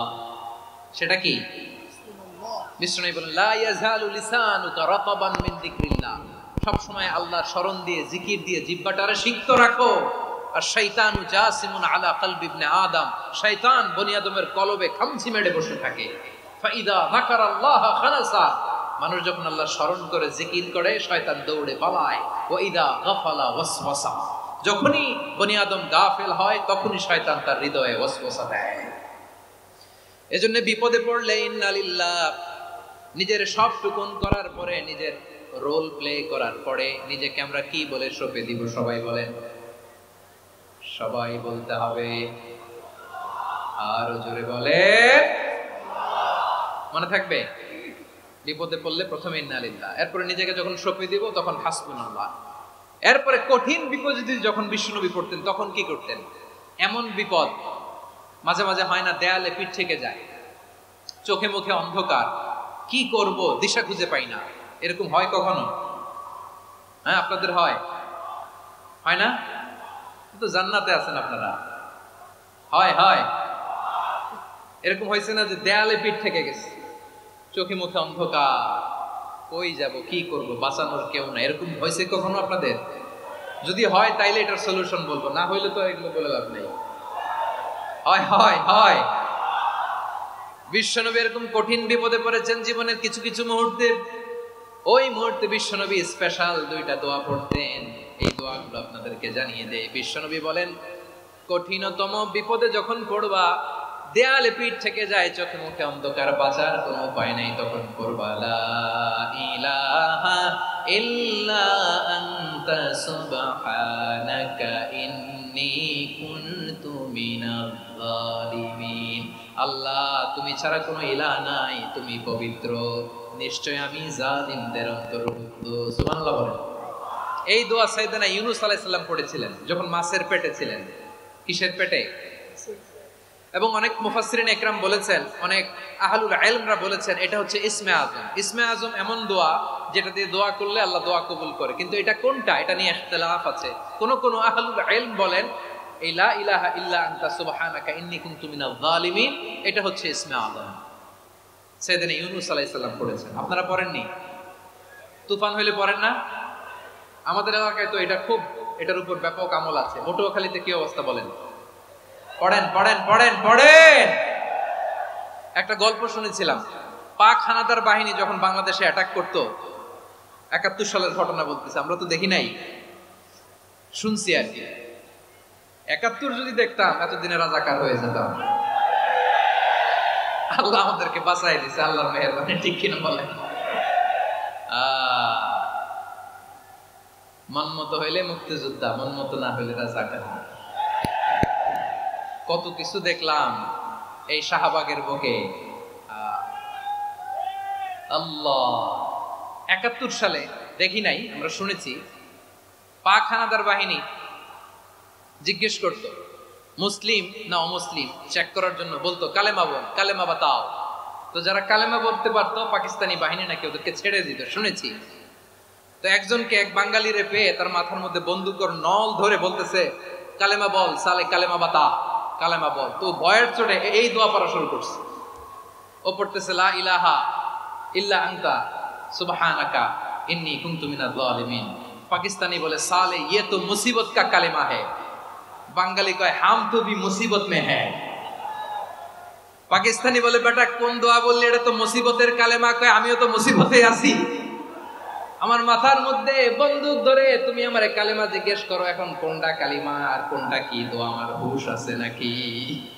প্রিয় ভাইরা, আসলে এটা দুআউল মুসিবা, বিপদে পড়লে এই দোয়া পড়তে হয়, লা ইলাহা ইল্লা আনতা সুবহানাকা ইন্নী কুনতু মিনাজ জালিমিন। এটা পড়বেন আপনারা। এই দোয়া পড়ে সাইয়েদনা ইউনূস আলাইহিস সালাম মাছের পেট থেকে রক্ষা পেয়েছিলেন। রক্ষা করেছিল কে? তুমি ইউনূস নবী রে যখন খাইলো মাছেতে গিলিয়া, ফেরেশতা পাঠাইয়া দিলে ইসমে আজম দিয়া, প্রাণে ছিল যাহার ভয় সেথা পাইল আশ্রয়, প্রাণে ছিল যাহার ভয় সেথা পাইল আশ্রয়, মাছের পেট হতে সে যে পেল পরিত্রাণ। আল্লাহু আল্লাহু তুমি জাল্লে জালালুহু, শেষ করা তো যায় না গে তোমার গুণগান। আল্লাহু আল্লাহু, সুবহানাল্লাহ পড়ে, লা ইলাহা ইল্লা আনতা সুবহানাকা ইন্নী কুনতু মিনাজ জালিমিন। বিশ্বনবী বললেন, দেয়ালে পিঠ থেকে গেলে, চোখে মুখে অন্ধকার, বাঁচার কোনো উপায় নাই, তখন এই দোয়াটা পড়তে হবে। এই দোয়া পড়ে আল্লাহর কাছে ফরিয়াদ করলে বিপদ মুক্ত করবেন কে? কেন এই দোয়াটা আল্লাহর কাছে বড্ড প্রিয় জানেন আমার ভাইয়েরা? কারণ এই দোয়ার মধ্যে 3টা জিনিস আছে। আমি যেরকম আঙ্গুল উঁচু করেছি এরকম করেন তো, তিনটা। কয়টা? তিনটা। এক নম্বরে হচ্ছে তাওহীদ, দুই নম্বরে তাসবিহ, তিন নম্বরে তাকরীর। আই রিপিট, আবারও বলছি, এক নম্বরে তাওহীদ, দুই নম্বরে তাসবিহ, তিন নম্বরে তাকরীর। এ দোয়াটা আল্লাহর কাছে এত পছন্দনীয় কারণ এ দোয়ার প্রথম অংশে আছে তাওহীদ, আল্লাহর একত্ববাদের ঘোষণা। লা ইলাহা ইল্লা আনতা, ও আল্লাহ আপনি ছাড়া কোনো ইলাহ নাই, উপাস্য নাই। এই কথা বললে আর আল্লাহ বড় খুশি হয়ে যায়, সুবহানাল্লাহ পড়েন। এ দোয়ার দ্বিতীয় অংশে আছে তাসবিহ, মানে আল্লাহর প্রশংসা, প্রশংসা সূচক বাণী। সুবহানাক সুবহানাক সুবহানাক, ও আল্লাহ আমি আপনার পবিত্রতা ঘোষণা করছি, সুবহানাক। এই কথা শুনলেও আল্লাহ খুশি হয়ে যায়, সুবহানাল্লাহ পড়েন। এই দোয়ার তৃতীয় অংশে আছে তাকরীর, তাকরীর মানে পাপের স্বীকৃতি। তাকরীর মানে কি? তাকরীর মানে পাপের স্বীকৃতি। এই দোয়ার তৃতীয় অংশে আছে ইন্নী কুনতু মিনাল যালিমিন, ও আল্লাহ আমি জালিমদের অন্তর্ভুক্ত। আল্লাহ আল্লাহ আমি জালেম, আল্লাহ আমি ভুল করেছি, অন্যায় করেছি, আল্লাহ আমি জালেমদের অন্তর্ভুক্ত। এই পাপের স্বীকৃতি, অ্যাকনলেজমেন্ট আল্লাহ বড় পছন্দ করেন। যখন আল্লাহর কাছে আপনি ছোট হবেন, ছোট হতে হতে যত ছোট হবেন ওই দৃশ্যটা দেখতে আল্লাহ বড় পছন্দ করে, সুবহানাল্লাহ বলে। তিন নম্বর অংশ ইন্নী কুনতু মিনাজ জালিমিন, আল্লাহ আমি জালেমদের অন্তর্ভুক্ত। সাইয়েদনা আদম আলাইহিস সালাম ভুল করে যখন নিষিদ্ধ গাছের ফুল খেয়ে ফেললেন, ফল খেয়ে ফেললেন, আল্লাহ বললেন আদম ক্ষমা পেতে চাইলে তুমি আর হাওয়া মিলে স্বীকৃতি দাও, পাপের স্বীকৃতি আর পড়ো। ও আল্লাহ আমি আদম আর হাওয়া জালামনা আনফুসানা, আমরা আমাদের নফসের উপর বড় জুলুম করেছি। আল্লাহ ওয়া ইল্লাম তাগফির লানা ওয়া তারহামনা, আপনি যদি ক্ষমা না করেন, আপনি যদি দয়া পরবশ না হন, আপনি যদি রহম না করেন, আমরা তো ক্ষতিগ্রস্তদের মধ্যে শামিল হয়ে যাব। এই দোয়া করার সাথে সাথে সাইয়েদনা আদম আর হাওয়া আলাইহিস সালামকে ক্ষমা করে দিলেন কে?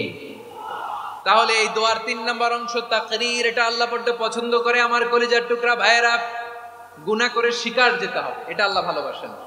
সাইয়েদনা আবু বকর রাদিয়াল্লাহু তাআলা আনহু বিষ্ণু ইসা ইসলামকে বললেন, ইয়া রাসূলুল্লাহ আল্লিমনি দুআআন আদউ বিহি ফি সালাতি, নবী হে আপনি আমার এমন একটা স্পেশাল দোয়া শিখায়া দেন যে দোয়াটা আমি নামাজে পড়ব। নবী বললেন, তাহলে তুমি পড়ো, আল্লাহুম্মা ইন্নী যালামতু নাফসি যুলমান কাসীরান ওয়া লা ইয়াগফিরুয যুনুবা ইল্লা আনতা ফাগফিরলি মাগফিরাতাম মিন ইনদিকা ওয়ারহামনি ইন্নাকা আনতাল গফুরুর রহিম। সুবহানাল্লাহ।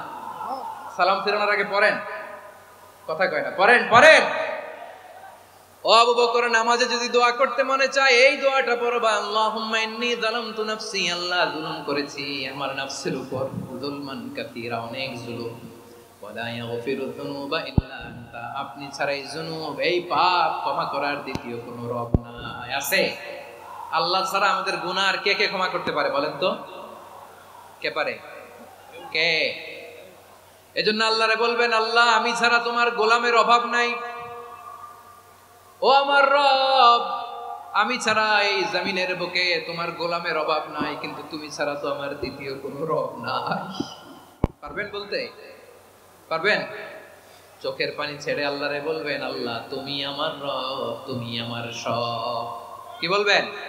আল্লাহ আমারে রব। সবাই বলুন, আল্লাহ আমারে রব, দমে দমে তনু মনে তারি অনুভব, আল্লাহ আমারে রব।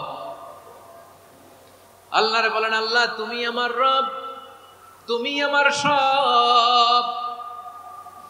আল্লাহ আমি ছাড়া এই জমিনে তোমার গোলামের অভাব নাই, তুমি ছাড়া আমার দ্বিতীয় কোনো রব নাই। এ কথা বলে চোখের পানি ছেড়ে আল্লাহরে স্বীকৃতি দেন, আল্লাহ আমি পাপী, আল্লাহ জামিনে আমার চেয়ে বড় পাপী আর কেউ নাই। ওযু করে সিজদায় লুটিয়ে পড়ে চোখের পানি ছেড়ে আল্লাহরে পাপের স্বীকৃতি দেন, আল্লাহ এমন কোন জুলুম নাই, গুনাহ নাই আমি করি নাই, সগীরা কবিরা, জেনে না জেনে, ইচ্ছায় অনিচ্ছায়, শিরকি বেদাতি সব গুনাহ করেছি। আল্লাহ আকাশের নিচে জমিনের উপরে আমার চেয়ে বড় গুনাহগার আর কেউ নাই। চোখের পানি ছেড়ে আল্লাহরে বলেন, আল্লাহ আমি ছাড়া তোমার গোলামের অভাব নাই, তুমি ছাড়া আমার দ্বিতীয় কোনো রব নাই, তুমি ছাড়া তো কেউ আমার গুনাহ ক্ষমা করার নাই, তুমি আমার রব, তুমি আমার সব। বলতে পারবেন? এই তাকরীর আমার পটুয়াখালীর ভাইয়া এই স্বীকৃতিটা দেখতে আল্লাহ বড্ড ভালোবাসে, কারণ আমরা সবাই গুনাহগার। আমরা সবাই কি? বিশ্বনবী বলেন কুল্লুকুম খাত্তাউন, বানি আদম তোমরা সবাই পাপী। সবাই কি? সবাই পাপী। আমরা সবাই পাপী, আপন পাপের বাটখারা দিয়ে অন্যের পাপ মাপি। আমরা যে পাপী এটা ভাবতে মনে চায় না কারণ, খালি অন্যের পাপ দেখি আমরা, এটা ভুল। ওর এই পাপ, ও পাপী, ও জালেম, ও জাহান্নামী, এরকম একটা টেন্ডেন্সি। আমার যে কি হালাত এটার খেয়াল নাই। খেয়াল করতে হবে যে আমি সবচেয়ে বড় পাপী, ঠিক কিনা বলেন? পাপ করি নাই এমন কেউ আছি? হ্যাঁ আছি। কেউ না জানলেও জানে কে আমার পাপের ঘটনা? পৃথিবী না জানুক আমি তো জানি, আমি কি পাপ করেছি। ও আমার কলিজার টুকরা ভাইয়েরা, মাথাটাকে নিচু করে জীবনের সব গুনার ফিরিস্তিগুলো একটা একটা করে স্বীকার করে আল্লাহরে বলেন, আল্লাহ আমি পাপী। আল্লাহ আমার চেয়ে বড় পাপী এই দুনিয়াতে কেউ নাই। আকাশের নিচে জমিনের উপরে আমার চেয়ে বড় পাপী কেউ নাই। একটা একটা করে আল্লাহ স্বীকার করি আমি পাপী। সব পাপের স্বীকৃতি দিলাম। পৃথিবী না জানুক আমি তো জানি, আমি কি পাপ করেছি। হায় আমার পাপের করলে বিচার, বাঁচার আমার নাই উপায়। দয়াময় তুমি মাফ করো আমায়, মাফ করো। আল্লাহ তাআলা যদি দয়া করে আমাদেরকে মাফ না করে, আমাদের বাঁচার কোনো উপায় নাই। আপনি কি ভেবেছেন আপনার নামাজ দিয়ে আপনি জান্নাতে যাবেন? আপনি তাহাজ্জুদ গুজার, সেজদা দিতে দিতে কপালে দাগ ফেলেছেন, এটা আপনারা জান্নাতে নেবে না। আপনি এলাকার সবচেয়ে বড় হাতেম তাই দানশীল, এই দানের ভরসায় বসে আছেন, কশিন কালো না।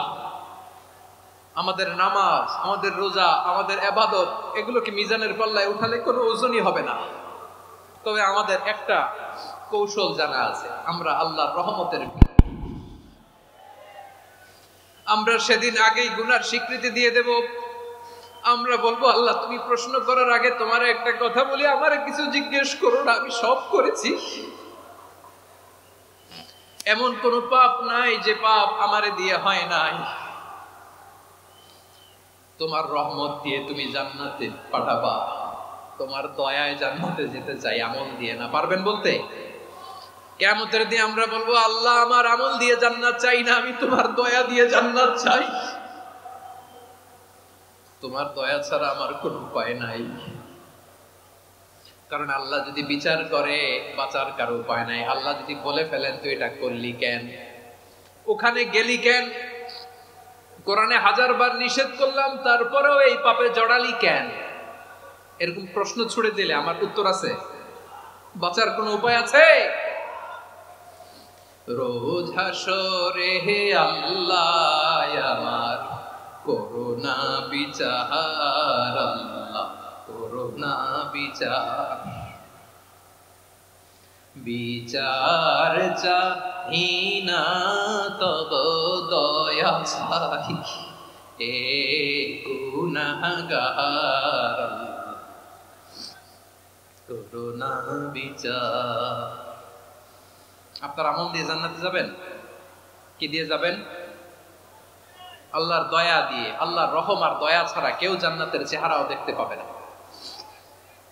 আমার প্রিয় ভাইয়েরা, এই দোয়া আল্লাহর কাছে পছন্দনীয় হওয়ার কারণ 3টা। দোয়ার প্রথম অংশে আছে তাওহীদ, আল্লাহর একত্ববাদের ঘোষণা। এই দোয়ার দ্বিতীয় অংশ আছে তাসবিহ, আল্লাহর প্রশংসা সূচক বাণী। এই দোয়ার 3 নাম্বার অংশ পাপের স্বীকৃতি। তাহলে আমরা সবাই গুনাহগার। আমরা আল্লাহর কাছে পাপের স্বীকৃতি দিয়ে বলবো, ও আল্লাহ ইন্নী কুনতু মিনাজ জালিমিন, আমরা জুলুম করেছি, পাপ করেছি, অন্যায় করেছি, আল্লাহ বুঝতে পারি নাই। শয়তানের ওয়াসওয়াসায় পড়ে, বন্ধুর পাল্লায় পড়ে, নফসের খায়েশ মিটাতে যে আল্লাহ করে ফেলেছি।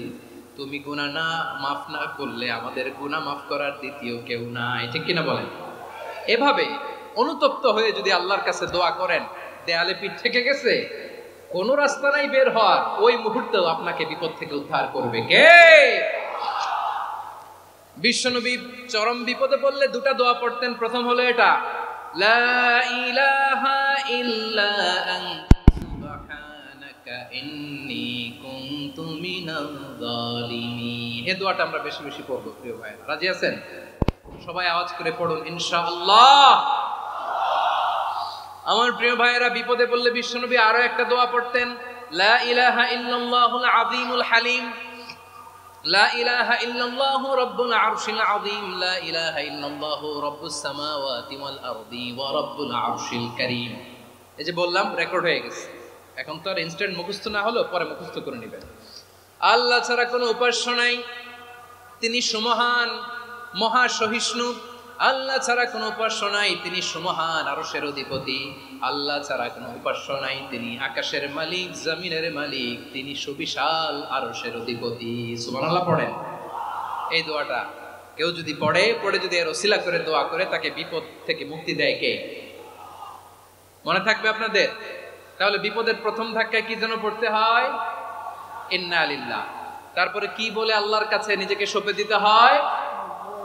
দেয়ালে পিঠ থেকে গেলে লা ইলাহা ইল্লা আনতা সুবহানাকা ইন্নী কুনতু মিনাজ জালিমিন।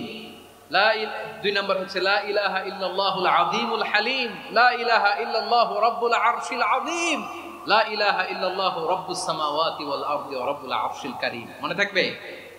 ইনশাআল্লাহ বলেন সবাই, আওয়াজ করে সবাই ইনশাআল্লাহ। অনেক সময় এমন হয়, হঠাৎ বিপদের সম্মুখীন হয়ে আমরা রেডি হয়ে বের হয়েছে অফিসে, হঠাৎ অ্যাক্সিডেন্টে পড়ে যাই, হঠাৎ পেটের ব্যথায় অজ্ঞান, এরকম হয় না? আপনাদের হয় না? বিষ্ণু ইসলাম বলেন, আকস্মিক দুর্ঘটনার বিপদ থেকে যদি কেউ বাঁচতে চায়, সকাল সন্ধ্যা যেন প্রত্যেকে এই দোয়াটা পড়ে। সকালে যদি 3 বার পড়ে, সন্ধ্যা পর্যন্ত হঠাৎ বিপদ থেকে সে রক্ষা পাবে। To be protected from sudden calamity, sudden disaster, sudden calamity. হঠাৎ বিপদ, হঠাৎ ভয়ঙ্কর কোন আকস্মিক বিপদ থেকে আল্লাহ বাঁচায় দিন। সকালে পড়লে সন্ধ্যা পর্যন্ত প্রোটেক্টেড, সন্ধ্যাবেলায় যদি 3 বার পরে সকাল পর্যন্ত প্রোটেক্টেড। সুবহানাল্লাহ পড়েন। দোয়াটা কি? দোয়াটা হচ্ছে বিসমিল্লাহিল্লাযী লা ইয়াদুররু মা ইসমিহি শাইউন ফিল আরদি ওয়ালা ফিস সামাই ওয়া হুয়াস সামিউল আলীম। ছোট না? অনেক ছোট, মুখস্থ করবেন। আচ্ছা, এবার আমাদের জীবনে দুশ্চিন্তা আছে না নাই বলেন? Tension, hyper tension, anxiety, depression, চিন্তা, টেনশন নাই এরকম কে কে আছে দেখি? হাত তোলেন। ওই যে হাত তুলছে এক আল্লাহর ওলি, ওই যে। টেনশন নাই তোমার? মাশাআল্লাহ। ও না বুঝে তুলছে, ঝোঁকের চোটে, জোশের ঠেলায় ধাক্কায় তুলে ফেলছে। সবার জীবনে টেনশন আছে না নাই? এই দুশ্চিন্তা, পেরেশানি, মারাত্মক পেরেশানি থেকে মুক্তি পাওয়ার জন্য বিষ্ণু ইসলাম 2টো দোয়া পড়তেন। কয়টা? অনেকগুলো পড়তেন। স্পেশাল 2টো দোয়া আজকে আপনাদের শিখায়া যাব, শুনবেন না? কষ্ট হচ্ছে? সংক্ষিপ্ত মুনাজাত দিয়ে দেই। ওরে আল্লাহ, আমি তো 9:30 ক্রস করে ফেলছি মাসুদ ভাই, খেয়াল করে নেই। আরো কয়েক মিনিট? ঠিক আছে, ঠিক আছে। পেরেশানিতে পড়লে, টেনশনে পড়লে এই দোয়াটা, প্রিয় ভাইরা, বিষ্ণু ইসলাম যখন খুব বিপদে পড়তেন, দুশ্চিন্তা ওনাকে ঘিরে ধরতো, উনি পড়তেন ইয়া হাইয়ু ইয়া কাইয়ুম বিরহমাতিকা আস্তাগীথ, ইয়া হাইয়ু ইয়া কাইয়ুম বিরহমাতিকা আস্তাগীথ, ইয়া হাইয়ু ইয়া কাইয়ুম, হে শাশ্বত অবিনশ্বর, হে চিরঞ্জীব, বিরহমাতিকা আস্তাগীথ, তোমার রহমতের উসিলায় তোমার কাছে ফরিয়াদ করি। এটা পড়তেন। আবার আরেক বর্ণনায় এসেছে ইয়া হাইয়ু ইয়া কাইয়ুম বিরহমাতিকা আস্তাগীথ আসলিহ লি শা'নি কুল্লাহু ওয়ালা তাকিলনি ইলা নাফসি তারফাতা আইন। আসলিহ লি শা'নি কুল্লাহ, আল্লাহ আমার সবকিছু আপনি সেটেল করে দেন। আমাদের সব ঝামেলা সেটেল করে দিতে পারে কে? আমরা তো সেটেলমেন্টের জন্য এসপি সাহেবের কাছে যাই, ডিসি সাহেবের কাছে যাই, অমুক ভাইয়ের কাছে যাই, তমুক ভাইয়ের কাছে যাই। এই দোয়া পড়লে আরশের উপর থেকে আপনার ম্যাটার সেটেল করে দিবে কে? তাহলে পড়বেন ইয়া হাইয়ু, এ চিরঞ্জীব। হাইয়ু মানে চিরঞ্জীব, যিনি চিরকাল বেঁচে থাকবেন, মরবেন না। আল্লাহ মরবেন? তার কোনো লয় আছে? ক্ষয় আছে? সূরা রহমানে আল্লাহ বললেন কুল্লু মান আলাইহা ফানি ওয়া ইয়াবকা ওয়াজহু রাব্বিকা যুল জালালি ওয়াল ইকরাম ফাবিআইয়ি আলাই রাব্বিকুমা তুকাযিবান। জমিনে যা আছে সব ফান, ভ্যানিশ হয়ে যাবে, নিশ্চিহ্ন হয়ে যাবে, শেষ হয়ে যাবে, সব বিলুপ্ত হয়ে যাবে, একজন ছাড়া। জোরে বলেন তিনি কে? ইয়া হাইয়ু। আমার সাথে আওয়াজ করে পড়েন, ইয়া হাইয়ু, ইয়া কাইয়ুম, ইয়া হাইয়ু, ইয়া কাইয়ুম বিরহমাতিকা আস্তাগীথ আসলিহ লি শা'নি কুল্লা ওয়ালা তাকিলনি ইলা নাফসি তরফাতা আইন। এভাবে দোয়া করলে আপনাকে বিপদ মুক্ত করবে কে? এই দোয়াটা কেন পছন্দ আল্লাহর কাছে? কারণ এখানে আল্লাহর দুইটা সুন্দর নাম আছে, গুণবাচক নাম, আল হাই, আল কাইয়ুম। এই দুটো নাম আছে এখানে। আবার এই দুইটা আয়াতুল কুরসির অংশ। আয়াতুল কুরসির শুরুতে এটা আছে না নাই? হ্যাঁ, আছে না নাই? 3 নম্বর কারণ, এটা ইসমে আজম। কোন দোয়াটা ইসমে আজম? যে দোয়া ওসিলায় দোয়া করলে আল্লাহ দোয়া ফেরায় না। অনেকগুলো মত আছে, সবচেয়ে ভ্যালিড মত হচ্ছে এটা, ইয়া হাইয়ু ইয়া কাইয়ুম। এর ওসিলা দিয়ে দোয়া করলে দোয়া কবুল করে কে? 2 নম্বরে বিশ্বনবী মারাত্মক বিপদে পড়লে আরেকটা দোয়া পড়তেন, আল্লাহুম্মা ইন্নী আবদুক। আগে দোয়াটা পড়ি, শুনেন। আল্লাহুম্মা ইন্নী আবদুক ওয়া ইবনু আবদিক ওয়া ইবনু আমাতিক নাসিয়াতি বিয়াদিক মাদিন ফিয়া হুকমুক আদলুন ফিয়া কাদাউক আসআলুকা বিকুল্লি ইসমিন হুয়া লাক সাম্মাইতা বিহি নাফসাক আও আনসালতাহু ফি কিতাবিক আও আল্লামতাহু আহাদাম মিন খালকিক আও ইস্তা'সারতা বিহি ফি ইলমিল গায়বি ইনদাক আন তাজআলাল কুরআনা রাবিআ কলবি ওয়া নূরা সাদরি ওয়া জালাআ হুজনি ওয়া যাহাবা হাম্মি। সুবহানাল্লাহ পড়েন।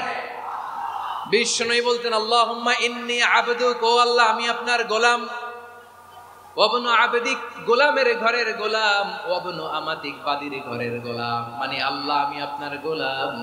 আমার বাবা আব্দুল্লাহ ছিল আপনার গোলাম, আমার মা আমিনা ছিল আপনার বাদী। মানে আমরা গোলাম বংশের, সব গোলাম। নিজেরে এর চেয়ে আর ছোট করে আল্লাহর কাছে উপস্থাপন করা যায় আমার ভাইরা? কথা কি বুঝতেছেন? নিজেকে এর চাইতে ছোট, নগণ্য আর তুচ্ছ করে আল্লাহর সাথে প্রেজেন্ট করা যায়? বিশ্বনবী বললেন, ও আল্লাহ আমি আপনার গোলাম, গোলামের ঘরের গোলাম, দাসীর ঘরের গোলাম, নাসিয়াতি বিয়াদিক, আমার মাথার চুলের ঝুঁটি আপনার হাতের মুঠোয়। আপনি ডানে টান দিলে আমি ডানে যেতে বাধ্য, আপনি বাঁয়ে টান দিলে বাঁয়ে যেতে বাধ্য। সুবহানাল্লাহ বলেন। পিছনে 2-1 ভাই দাঁড়ালেন কেন? হ্যাঁ, বসুন। জায়গা চেঞ্জ করতেছে, সেই দুপুর থেকে বসে আছে আমি জানি। মাশাআল্লাহ, কেউ 2-1 বেরিয়েছে, গ্যাপ পূরণ করতেছে। মাশাআল্লাহ। পড়েন সুবহানাল্লাহ, আলহামদুলিল্লাহ, লা ইলাহা ইল্লাল্লাহ মুহাম্মাদুর রাসূলুল্লাহ সাল্লাল্লাহু আলাইহি ওয়াসাল্লাম। বিশ্বনবী বললেন, আল্লাহ আমার মাথার চুলের ঝুঁটি আপনার হাতের মুঠোয়। আচ্ছা, এইভাবে কাকে ধরা হয়? যে খুব ছোট, ঠিক কি না? নিজেকে কত ছোট করলেন বিশ্বনবী। ও আল্লাহ আমার মাথার চুলের ঝুঁটি আপনার হাতের মুঠোয়, আপনি ডানে টানলে আমি ডানে যাব, বাঁয়ে টানলে বাঁয়ে যাব। আল্লাহ আসআলুকা বিকুল্লি ইসমিন হুয়া লাক নাসিয়াতি বিয়াদিক মাদিন ফিয়া হুকমুক, আপনার নির্দেশ আমার উপর কার্যকর হবেই হবে। আদলুন ফিয়া কাদাউক, আপনার ফয়সালা, যেই ফয়সালাই আপনি আমার জন্য করেন এটাই ইনসাফ। সুবহানাল্লাহ বলেন। আমরা আল্লাহর ফয়সালায় সন্তুষ্ট হতে চাই না। কত কমপ্লেইন, আল্লাহ তুমি এটা দিলা না, ওইটা পাইলাম না, ওইটা হইল না রে, এরকম অভিযোগ, কমপ্লেইন আমাদের আছে না নাই? আর বিশ্বনবী বলতেন, আদলুন ফিয়া কাদাউক, আল্লাহ আমার জন্য তোমার যেটা ফয়সালা এটাই সবচেয়ে শ্রেষ্ঠ ইনসাফ, এর চেয়ে ইনসাফ আর হতে পারে? এভাবে কায়মান বাক্যে আল্লাহর কাছে বিশ্বনবী দোয়া করতেন। এরপরে বিশ্বনবী বললেন, আল্লাহ তোমার যত নাম আছে সব নামের ওসিলায় দোয়া করি, যে নাম তুমি আমাদেরকে জানিয়েছো, যে নাম তুমি আমাদেরকে জানাও নাই, যে নাম তুমি কোরআনে নাজিল করেছো, যে নাম নাজিল করো নাই, যে নাম শুধু নবীদেরকে জানিয়েছো। আর আল্লাহর এমন কিছু চমৎকার চমৎকার সুন্দর সুন্দর নাম আছে, এই নামগুলো রব্বুল আলামিন কাউকে জানাবে না। সুবহানাল্লাহ বলেন।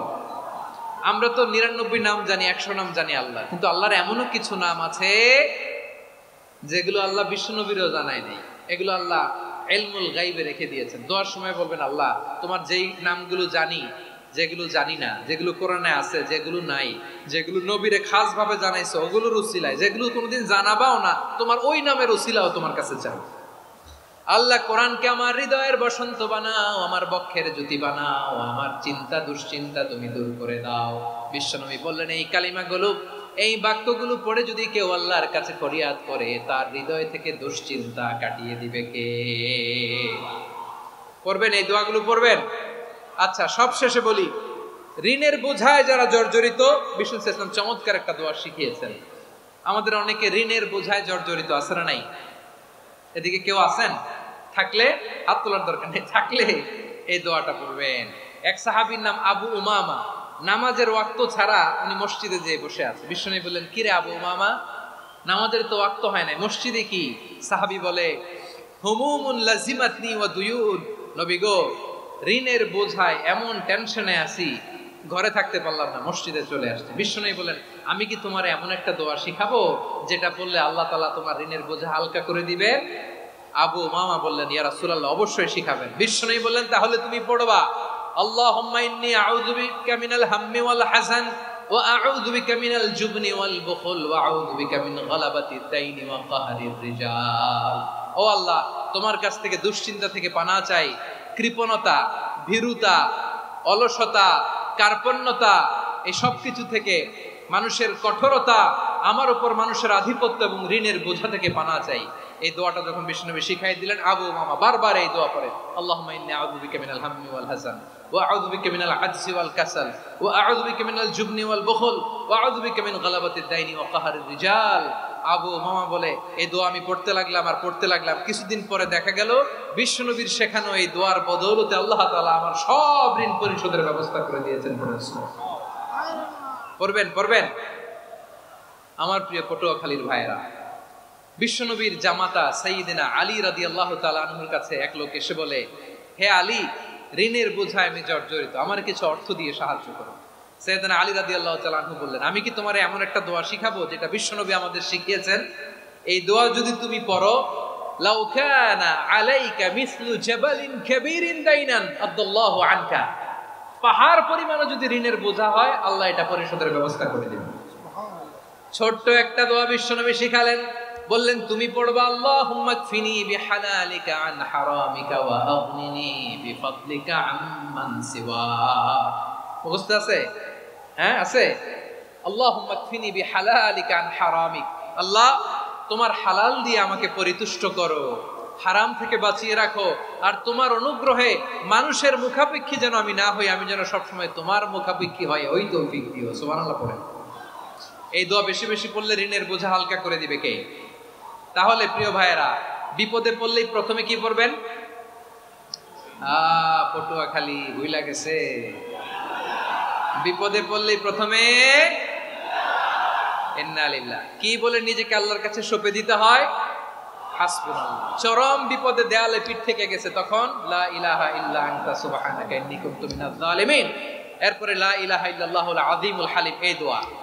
আকস্মিক বিপদ, হঠাৎ যেন কোনো বিপদ আমাকে পেয়ে না বসে, এটার জন্য বিসমিল্লাহিল্লাযী লা ইয়াদুররু মা ইসমিহি শাইউন ফিল আরদি ওয়ালা ফিস সামাই ওয়া হুয়াস সামিউল আলীম। সকালে 3 বার, রাতে 3 বার। আর মারাত্মক tension, hyper tension, anxiety, depression থেকে বাঁচার জন্য 2 দোয়া, ইয়া হাইয়্যু ইয়া কাইয়্যুম, ইয়া হাইয়্যু ইয়া কাইয়্যুম, মনে থাকবে? আর আল্লাহুম্মা ইন্নী আবদুক, এই দোয়া। ঋণ থেকে বাঁচার জন্য 2 দোয়া, আল্লাহুম্মা ইন্নী আউযু বিকা মিনাল হাম্মি ওয়াল হাযান, এটা। আর আল্লাহুম্মা কফিনি বিহালালিকা আন হারামিকা ওয়া আগনিনি বিফাদলিকা আম্মান সিওয়াক। আর সব সময় পড়ার জন্য একটা আমল দিয়ে যাই, উঠতে বসতে, অফিসে যাচ্ছেন, অফিস থেকে ফিরতেছেন, বসে আছেন, শুয়ে আছেন, ছোট্ট এক শব্দে আমরা যেন বেশি বেশি পড়ি আস্তাগফিরুল্লাহ। আওয়াজ করে আমার সাথে পড়ুন, আস্তাগফিরুল্লাহ। আবার পড়ুন, আস্তাগফিরুল্লাহ। আল্লাহ রাসূল সাল্লাল্লাহু আলাইহি ওয়াসাল্লাম বলেন, মান লাজিমাল ইস্তিগফার, যে সব সময় এরকম ইস্তিগফারের সাথে লেগে থাকে, জাআলাল্লাহু লাহু মিন কুল্লি যিকিন মাখরাজা, আল্লাহ তাআলা তাকে কোনো বিপদে আটকান না, সে জীবনে আটকাবে না, যে কোনো বিপদে আল্লাহ তার রাস্তা বের করে দেবেন। Way out, you will get a way out and solution. সুবহানাল্লাহ। ওয়া মিন কুল্লি হাম্মিন ফারাজা, দুশ্চিন্তা মুক্ত হবে, ওয়ারযুকহু মিন হাইসু লা ইয়াহতাসিব, এমন জায়গা থেকে আল্লাহ রিজিকের বন্দোবস্ত করবে যেটা সে কল্পনাও করে নাই। আওয়াজ করে পড়েন সুবহানাল্লাহ। তাহলে মনে থাকবে আস্তাগফিরুল্লাহর কথা। সব শেষ কথা বলবো, সব শেষ আমার প্রিয় ভাইয়েরা। এটা গেল নিজের বিপদ। কিসের বিপদ? নিজে যদি বিপদে পড়েন। অন্যের বিপদ যদি দেখেন, এটার জন্য একটা দোয়া আছে। অনেক সময় আমরা দেখি হাসপাতালে ক্যান্সারের 3rd স্টেজে চলে গেছে, লোকটা হ্যাংলা হয়ে চিকন হয়ে হায়রে কি কষ্ট পায়, দেখি না? বিষ্ণু বলে একটা দোয়া যদি কেউ অন্যের কোনো বিপদ দেখে পড়ে, ওই বিপদ তার জীবনে কখনো আসবে না। শুনবেন? শোনার আগ্রহ আছে? অনেক সময় হয় যে আমরা মহাসড়ক দিয়ে যখন চড়ি, দুর্ঘটনায়, আইরে আল্লাহ, দুর্ঘটনায় মানুষের মাথা একদিকে, দেহ আরেকদিকে, ব্লিডিং, এরকম হয় না? আল্লাহ তুমি হেফাজত করো। বিশ্বনবী বলেন এই দুর্ঘটনা দেখে কেউ যদি এই দোয়াটা পড়ে, তার জীবনে সে কোনোদিন এরকম অ্যাক্সিডেন্টের সম্মুখীন হবে না। শুনবেন? বিশ্বনবী বলেন অন্যের বিপদ দেখে কেউ যদি পড়ে, আলহামদুলিল্লাহিল্লাযী আফানি মিম্মা বাতালাকা বিহি ওয়া ফাদ্দালানি আলা কাসীরিন মিম্মান খালাকা তাফদীলা, মানে প্রশংসা সে আল্লাহর, যে আল্লাহ তাআলা তোমাকে যেই জিনিস দিয়ে পরীক্ষা করেছে, আমাকে ওইটা থেকে বাঁচিয়ে দিয়েছে। তোমাকে আল্লাহ যেই বিপদে ফেলেছে, আমাকে ওই বিপদ থেকে তিনি মুক্ত রেখেছে, আর তার অনেক সৃষ্টির উপর আমাকে তিনি প্রাধান্য দিয়েছে। সুবহানাল্লাহ পড়েন। যে কোনো বিপদ, কারো ক্যান্সার দেখে যদি এই দোয়াটা আপনি বিশ্বাসের সাথে পড়েন, জীবনে কোনোদিন ক্যান্সার রোগে আক্রান্ত হবেন না। দুর্ঘটনা দেখে যদি পড়েন, ওই দুর্ঘটনা আপনাকে স্পর্শ করবে না। যে কোনো কারো বিপদ দেখে যদি কোনো বিশ্বাসী বান্দা এই দোয়া পড়ে, বিশ্বনবী বলেন লাম ইউসিবহু যালিকাল বালা, ওই বিপদ তাকে আর ধরবে না। উফিয়া মিনহু মিন যালিকাল বালা কাইনাম মা কান, সে যতদিন হায়াত পাবে কোনোদিন ওই বিপদ তাকে স্পর্শ করবে না। এই দোয়াটা পড়তে রাজি আছেন আমার প্রিয় ভাইরা? তাহলে পুরো আলোচনার সেন্ট্রাল থিম হচ্ছে আমাদের জীবনে বিপদ আসবে, কষ্ট আসবে, দুঃখ আসবে, কিন্তু বিপদে আপদে আমরা হাল ছেড়ে দিব না, হতাশ হব না। মুমিন হতাশ হয় না, নিরাশ হয় না, হাল ছেড়ে দেয় না। মুমিন ভরসা রাখে একজনের উপর। আওয়াজ করে বলুন, যিনি কে? বিপদে পড়লে আমাদেরকে উদ্ধার করে কে? আবার আমাদেরকে যদি কোনো নেয়ামত আল্লাহ দিতে চান, ওইটা কেড়ে নেওয়ার ক্ষমতা কারো আছে? তাহলে আমরা কানেক্টিভিটি বাড়াবো কার সাথে? আমাদের প্রার্থনার ফরিয়াদের হাত তুলবো কার কাছে? রাজি আছেন পটুয়াখালীর ভাইয়েরা? মনে থাকবে কথাগুলো? আল্লাহ তাআলা আমাদের সবাইকে কথাগুলো বোঝার ও আমল করার তৌফিক দান করুন।